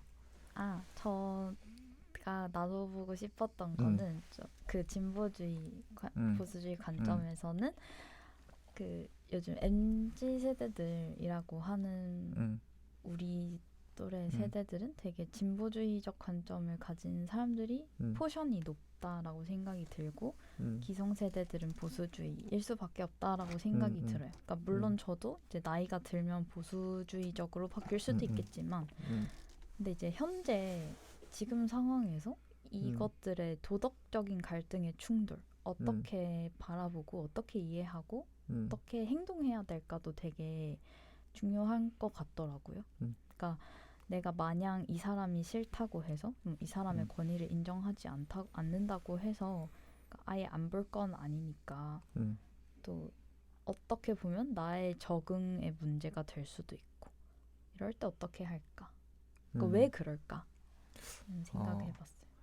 일단 그 젊은 세대들이 좀 진보주의적 성향이 강하다라는 거는 좀 뭐 관찰되는 현상인 것 같고 근데 이제 저자도 이야기하지만 좀 교육 수준이 올라갈수록 그러니까 혹은 좀 이제 서구권 뭐 위어드라는 단어로 표현을 했던 것 같은데 이제 어떤 교육 수준이 올라가면 좀 그런 성향이 강해진다. 그러니까 다시 말해서 이제 배려, 피해 차원, 그리고 공평성 측면, 혹은 이제 어떤 평등에 대한 관점, 이런 것들에 대한 그 도덕적 미각이 더 발달하고 그쪽으로 좀 더 중요하게 치중된다라는 이야기를 했는데, 동의가 되는 부분이요. 저는 왜 그렇다고 생각을 하냐면, 어쨌든 6가지 미각을 다 활용하는 게 보수주의자고, 뭐 2가지 내지는 3가지 정도의 미각을 활용하는 게 진보주의자라고 한다면, 우리가 어쨌든 공통교육이라는 것을 바라본다면 그 공통교육 과정에 가장 핵심적으로 실리는 거는 모두가 다 중요하게 보는 포인트들일 거란 말이죠. 그러면 당연히 그 포인트들은 진보주의자들이 가지고 있는 관점일 거예요. 그럴 수밖에 없죠. 왜냐하면 그 나머지 것들은 보수주의자들은 중요하다고 생각하지만 진보주의자는 중요하지 않다고 생각한단 말이죠. 그럼 이제 이게 공통교육 과정에 실리기 어렵단 말이지. 그러면 당연히 이제 우리가 학습해왔던 거는 당연히 어떤 뭐 남에게 배려심을 가져야 해. 동정심이 필요해. 그리고 남에게 피해를 주면 안 돼. 그리고 우리는 공평해야 돼. 부정을 저지르면 안 돼. 뭐 평등을 추구해야 돼. 뭐 이런 것들. 이제 우리가 늘상 많이 배워왔던 것들이죠. 그러니까 당연히 우리는 그쪽으로 좀 치중될 수밖에 없고, 그럼 이제 상대적으로 우리나라가 발전을 하면서 당연히 이 교육 수준이 향상됐을 테고, 그러면 이제 어른들과 우리 세대를 놓고 봤을 때, 어른들은 뭐 말하자면 대학을 졸업하신 분들의 비율이 낮잖아요. 근데 우리는 그 고등 교육 과정을 밟은 사람들이 월등히 더 많단 말이죠. 이제 그런 것들을 생각해 보면 우리가 좀 더 그런 것들에 많이 노출됐을 테고, 그러니까 당연히 이제 뭐 MZ 세대라고 불리는 우리 세대들이 좀 그런 성향을 가질 수 있겠다라고 생각이 들어요. 그리고 이제 이 진보 보수라는 개념이 이 책에서 또 설명을 할 때 그런 이야기를 하죠. 그 변화에 대한 어떤 그 뭐 뭐라 해야 될까, 그거를 이제 즐기는 성향, 그리고 이제 그거에 대한 또 회피하는 성향, 이런 것들이 이제 좀 중요하다고 보는데, 당연히 이제 기성세대가 되면 일단 나이가 좀 그런 것 같아요. 신체적인 변화가 분명히 생기죠. 우리 뭐 체화된 인재 이런 것도 앞에서 이야기를 했지만, 그래서 좀 뭔가 변화를 싫어하게 되는 것도 분명히 존재하는 것 같아요. 그래서 이제 우리가 그럼 어떻게 해야 될까? 우리가 우리가 어떻게 해야 될까? 뭐 그런 생각도 좀 해봐야 되긴 하겠는데, 저는 이제 그런 분들을 만나면 제일 당황스러운, 그러니까 당황의 감정 정서가 느껴졌던 것이, 저 사람은 나에게 예의를 바라면서 저 사람은 왜 나에게 예의를 차리지 않는 거지? 였어요. 그러니까 어떤 나의 선을 굉장히 너무 무례하게 넘고 그런 것들을 하면서 나에게 예의를 바래. 예의까지 바래. 이런 공평성에 그게 굉장히 강하게 발동이 된 거군요. 네. 그러니까 인간 대 인간으로 봤을 때 친구 대 친구로서도 싫은데 이미 기울어진 권위, 그러니까 그 워딩이 되게 좋더라고요. 어쨌든 기울어진 권위에서 난 저 사람의 권위를 인정하고 싶은데 저렇게 무례하기까지 하는데 내가 저 사람을 어떻게 리더로 생각할 수 있지? 이런 생각이 많이 들더라고요. 네.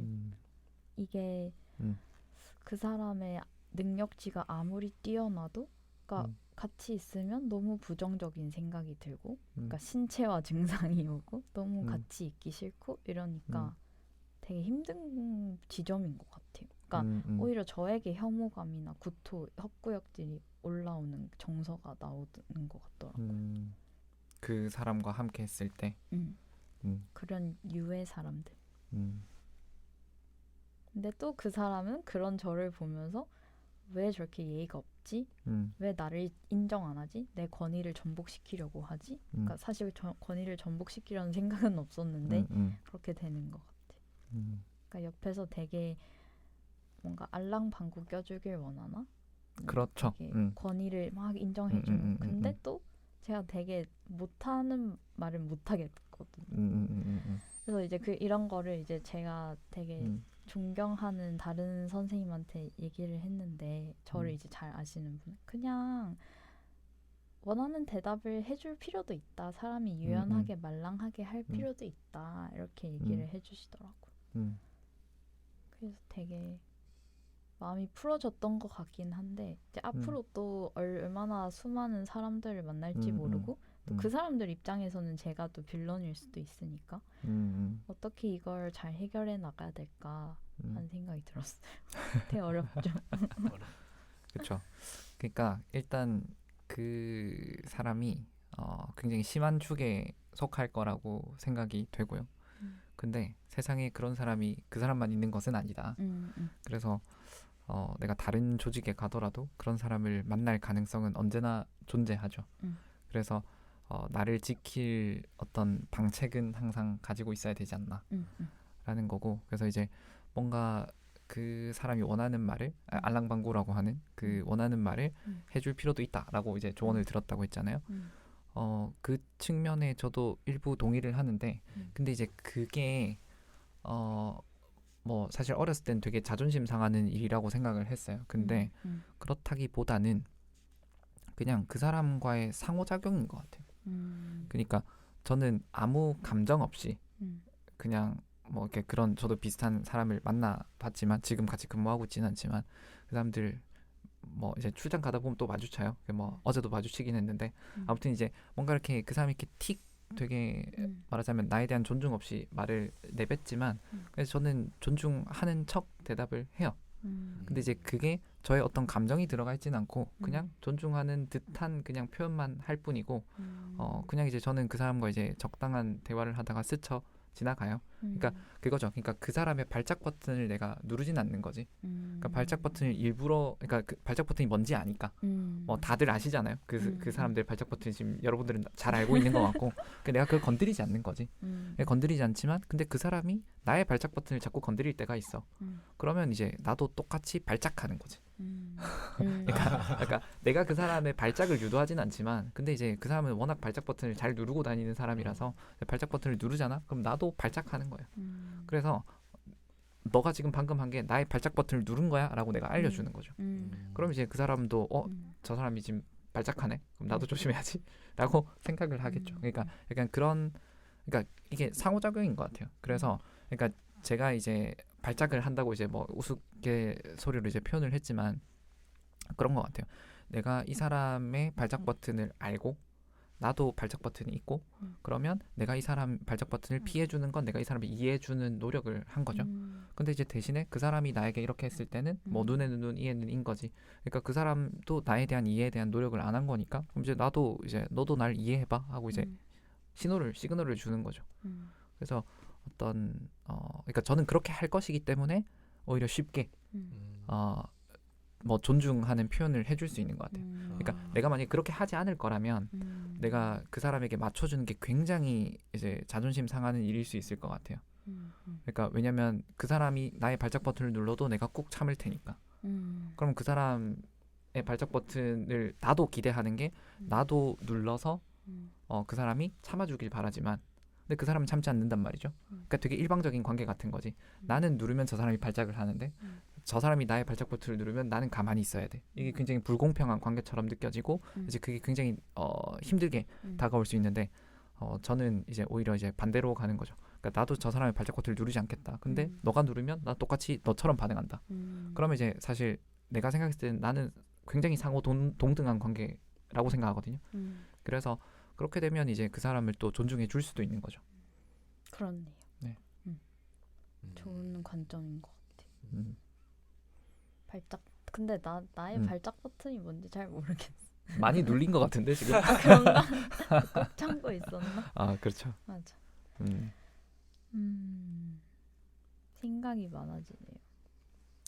뭐 그쵸. 쉽지 않은 거라서 사실 이론적으로는 이렇게 알아도 실제 적용하기 진짜 어렵잖아요. 그렇죠. 아 이게 너무 어려워요. 특히 상사면은 더 그때는 뭐 각오해야죠. 음. 경험치를 잘릴 쌓는다. 가고. 잘릴 각오도 있고 뭐 음. 이제 그때까지 갔다고 생각하면은 뭐 사실 뭐 옮기는 것도 나쁘진 않은 것 같아요. 그렇게 이제 존중이 없는 상태에서 그러니까 그렇게 억눌리니까 자존심 상하는 거잖아요. 저도 그렇거든요. 상사인데 그렇게 얘기하면 자존심 상해요. 근데 그게 당연하죠. 생각해보면 나는 그렇게 할 수 없으니까. 근데 이제 그렇게 할 수 있는 위치까지 버티다가 이제 되면은 좀 괜찮을 수도 있겠다라는 생각도 그러니까 이제 그 버틴다라는 것이 네.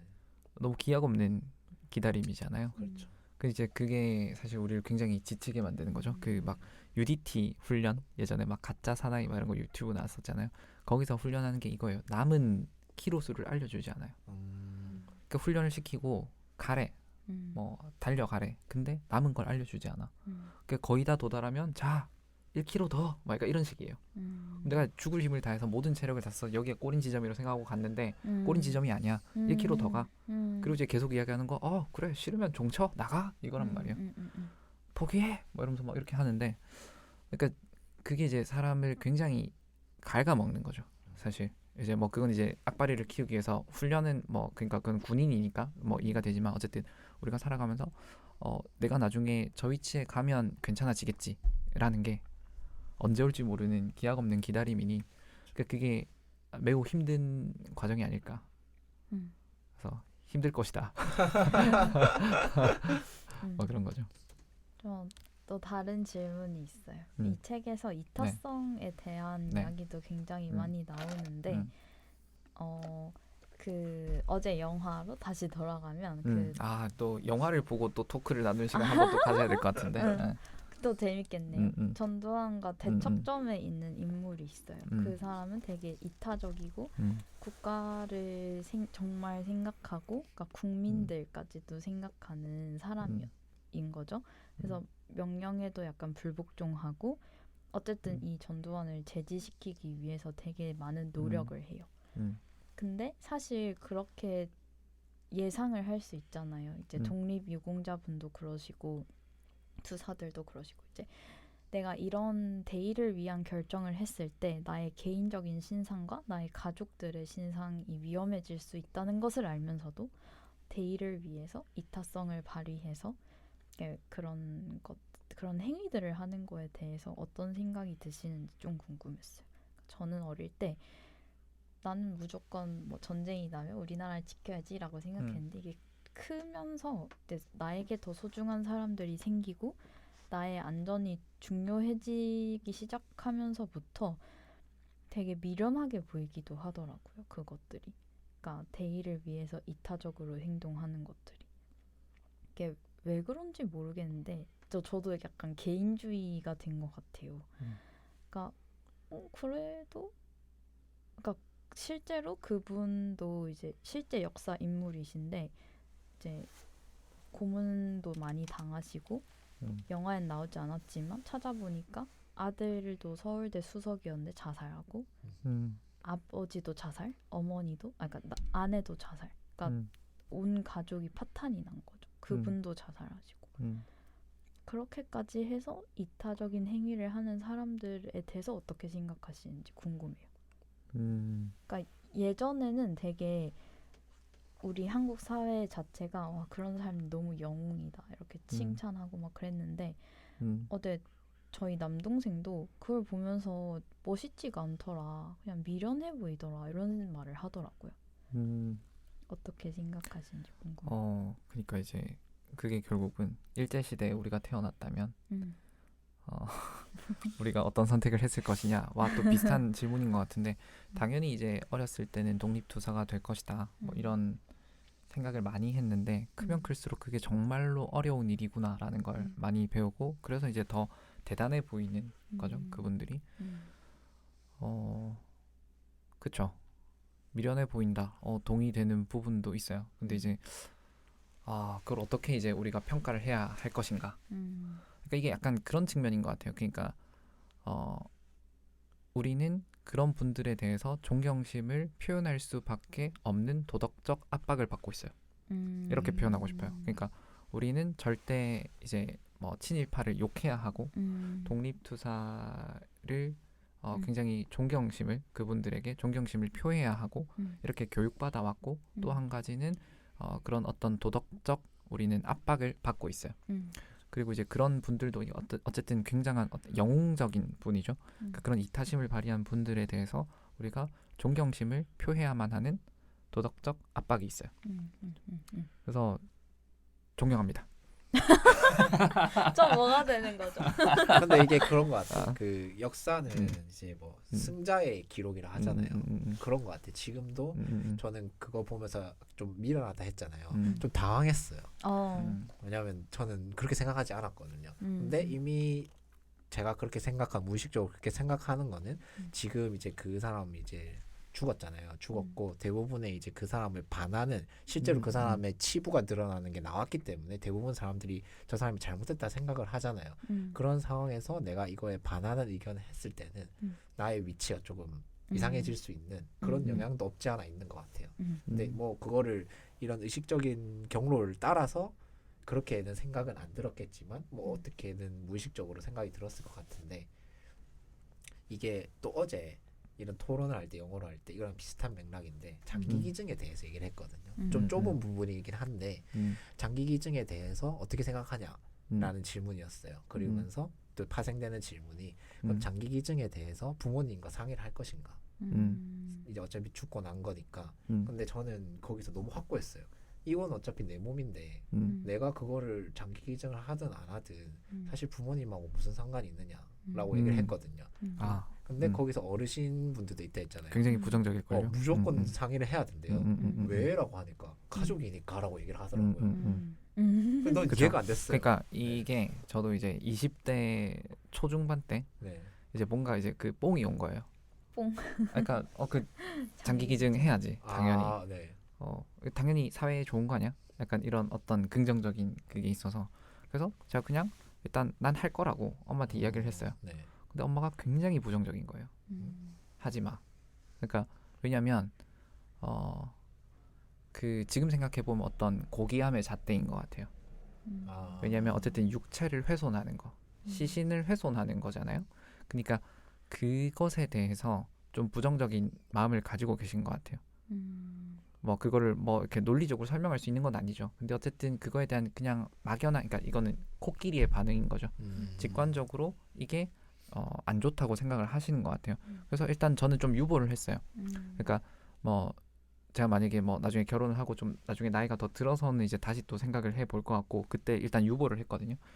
그래서 어떤 마음인지는 이해가 될 것 같아요. 그러니까 우리가 어쨌든 그 망자에 대한 존중 이것도 대단히 중요하고 뭐 물론 이제 우리의 생각은 이거죠. 산 사람을 더 우선시해서 그분들에게 더 많은 생명을 줄 수가 있다면 우리가 뭐 한 몸을 희생하는 거 나쁘지 않다 이렇게 생각을 하는 마음으로 이제 그거를 사인을 하게 되는 거잖아요. 근데 이제 또 부모님 입장에서 생각을 해봤을 때 어쨌든 나의 자식이라고 하는 어떤 이 육체, 소중한 그 육체가 어떻게 훼손되는 걸 원하지 않는 거죠. 그리고 사실 이제 그런 생각을 하기에는 언론의 영향도 좀 있을 것 같은데 그걸 했을 때 이게 어떤 되게 뭐 의학적이든 어쨌든 뭐 기증이든 간에 이 사람에 대한 어떤 그 망자에 대한 존중, 뭐 기도와 어떤 그런 의식들을 잘 치르고 이제 그 사람의 애도를 충분히 한 다음에 이제 하게 될 거잖아요. 근데 이제 그런 것들이 좀 소홀하게 이루어지고 있다라는 이야기들도 뭐 몇 번 언론에 났었어요. 그러니까 이제 그것이 이제 굉장한 거부감을 불러오는 거죠. 그러니까 이거는 고귀하게 여겨지지 않는 거지. 그것이. 그러니까 저는 그냥 음.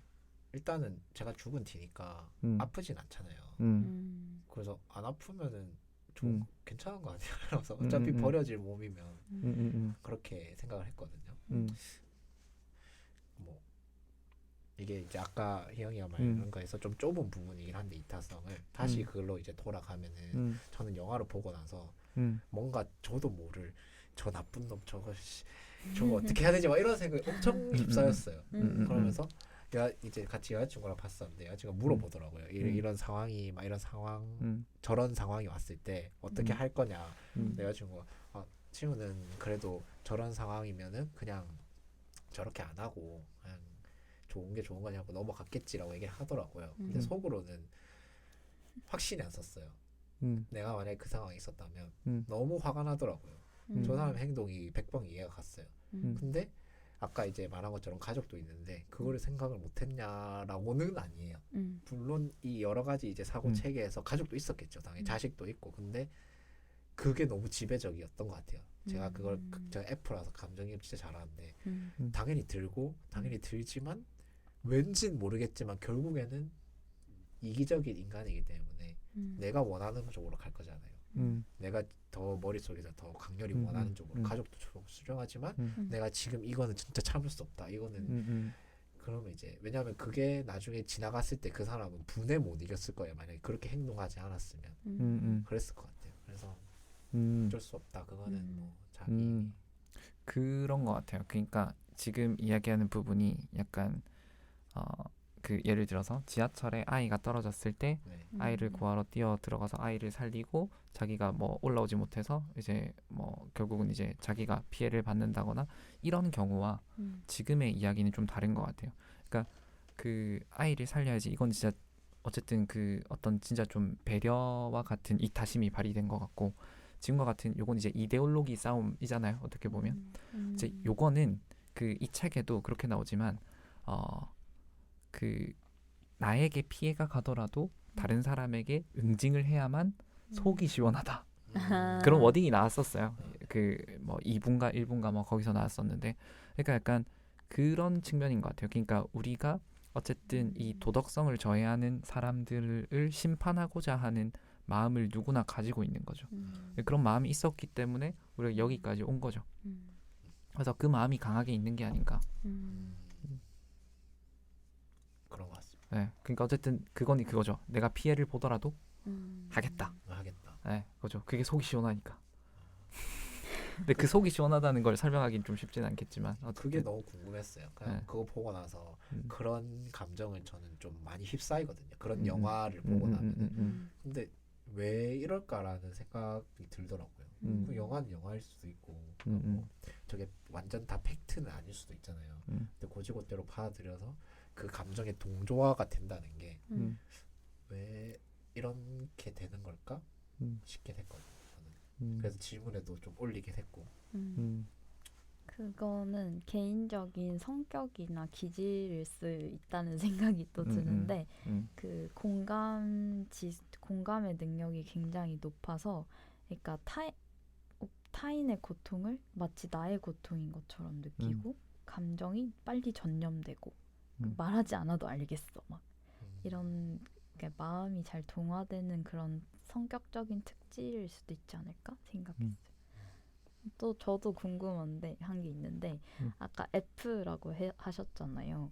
근데 전 또 S랑 N에 또 주목을 해보고 싶은데, 그러니까 그게 맞겠진 않겠지만, 그러니까 이 모든 그러니까 상황을 설명해주진 않겠지만, 제가 봤을 때 진보주의적인 사람들이나 좀 이타적으로 행동하는 사람들, 그러니까 그냥 진보주의 보수주의로 할게요. 진보주의적인 사람들은 좀 평등을 원하고 그러니까 자원을 분배받길 바라고 리더가 이제 약간 세금을 많이 걷어서 그러니까 자원을 분배하는 것에 되게 동의를 하잖아요. 근데 보수주의자들은 나의 능력에 따라서 벌어들인 거고 그 능력을 갖추지 못한 사람들은 어쩔 수 없이 버려져도 된다. 이렇게 생각을 많이들 하시더라고요. 근데 여기에서 저는 이제 진보주의인데 약간 상상력이 조금 풍부하다는 생각이 들었어요. 그러니까 사회적 합의나 사회적 안전망을 위해서는 되게 가난한 사람들도 어떠한 일정 이상의 금액을 도움을 받아야 이게 사회가 공동체가 좀 안정되지 않을까? 그래서 나에게 피해가 덜 돌아올 수 있겠다라는 생각을 항상 하면서 이타성을 발휘했던 것도 있거든요. 그러니까 예를 들어서 사회의 선순환, 내가 남을 도우면 그 사람도 다른 사람을 도울 거고 괴롭히지 않을 거고 이런 선순환을 많이 생각했는데 보수주의자들은 그런 입장이 먹히지가 의견이 받아들여지지 않는다는 생각이 들었어요. 그래서 그러니까 이제 이 책에 따르면 정말로 진보주의 자식인 것 같고 저는 이제 희영이보다는 좀 덜 진보한 입장이라는 생각이 지금 일단 들었어요. 근데 일단 개인적인 철학은 진정한 이기심은 이타심으로 발현된다라고 생각하거든요. 근데 방금 희영이가 얘기해줬던 그 포인트가 저의 어떤 기본적인 생각을 잘 대변하는 표현인 것 같아요. 어쨌든 나의 번영을 위해서 내가 이타심을 발휘하는 것이 유리하다. 거에 저는 충분히 동의를 하고 저도 그런 생각을 가지는 사람인데 이 책에서도 이야기하지만 그런 진보주의자들의 관점에 의해서 예를 들면 우리가 어떤 뭐 독성 물질, 뭐 납 성분이 얘기했던 것 같은데 그 독성 물질들을 차단한 어떤 규제 같은 것들이 효율적으로 잘 작동했고 그게 이제 결과적으로 뭐 인류의 어떤 IQ 증진에도 그러니까 IQ가 나빠지는 걸 막는데도 많은 도움을 줬고 그런 관점을 얘기하잖아요. 근데 이제 같은 이야기로 자유주의자를 옹호하는 또 내용을 다루잖아요. 굉장히 중립적인 시각에서 책을 이야기하니까 그 자유주의자 입장에서 봤을 때 이제 어떤 우리가 그 재분배라는 그 과정이 마냥 이제 잘 돌아갈 것이냐. 그러니까 아까 이제 그 상상력의 부분을 이야기해 주셨는데 그러니까 자유주의자 입장에서는 진보주의자가 그런 상상력이 없는 거죠. 왜냐하면 이것이 이제 더 뒤로 펼쳐가서 이 시장 경제를 무너뜨릴 수 있기 때문에 그렇게 되면 결국 모두가 다 비싼 비용을 지불해야 되는 거죠. 그러니까 여기서 예시로 나왔던 거는 통조림이 1달러였는데 이게 잘못 작동하면 30달러가 될 수 있는 거죠. 그러니까 모두가 30달러를 내고 통조림을 먹어야 되면 모두가 힘들어지는 상황이 펼쳐질 수 있는 거죠.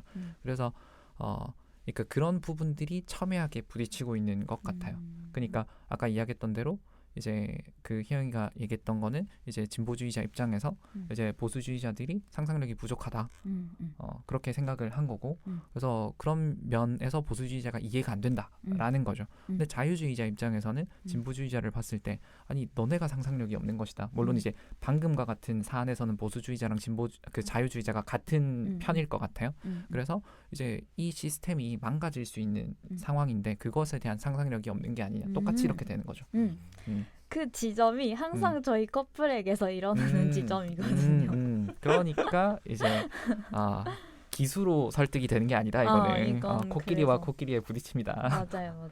그러니까 부딪히지만 되게 저번에도 말씀드렸는지 모르겠는데 이게 같은 뿌리에서 시작하는 토론이 아니라 정말 다른 부분에서 평행선을 계속 달리더라고요. 그래서 제가 말을 하다가 왜 이러지? 뭔가 같은 말을 하고 있지 않는데? 라는 생각이 들었는데 그래서 제가 지난번 우리 모임에서 그 얘기를 했잖아요. 그러니까 저자가 6가지를 이야기했지만 난 7가지인 것 같다고 얘기를 했잖아요. 그러니까 공평성이라는 건 보수주의자들이 더 추구하는 개념이에요. 그러니까 이거죠. 그 노력한 만큼 얻어가는 비례의 원칙. 근데 이제 진보주의자들은 이제 이 책에서는 공평성을 추구한다고 되어 있지만 그 진보주의자들은 그 성향이 아닌 거죠. 그러니까 진보주의자들은 평등한 거, 그러니까 압제에 대한 저항 이게 워낙 중요한 거고 보수주의자들은 비례 원칙을 따지는 거예요. 그러니까 이제 그런 측면에서 봤을 때 이제 서로 다른 이야기를 하는 거죠. 맞아. 되게 똑똑하지. 그러니까 이것도 너무 다른 말인데 항상 뭔가 저는 있는 대로 그 정보를 수용을 진짜 잘하거든요. 그러니까 완전 딱 보면 잘 알아차리고 이해를 잘하는데 거기서 끝인데 오빠는 항상 뭔가 하나를 더 추가해야 된다. 그러니까 되게 학자 같은 느낌. 항상 뭔가 잘못된 걸 찾아내고 저는 그냥 그대로 다 받아들거든요.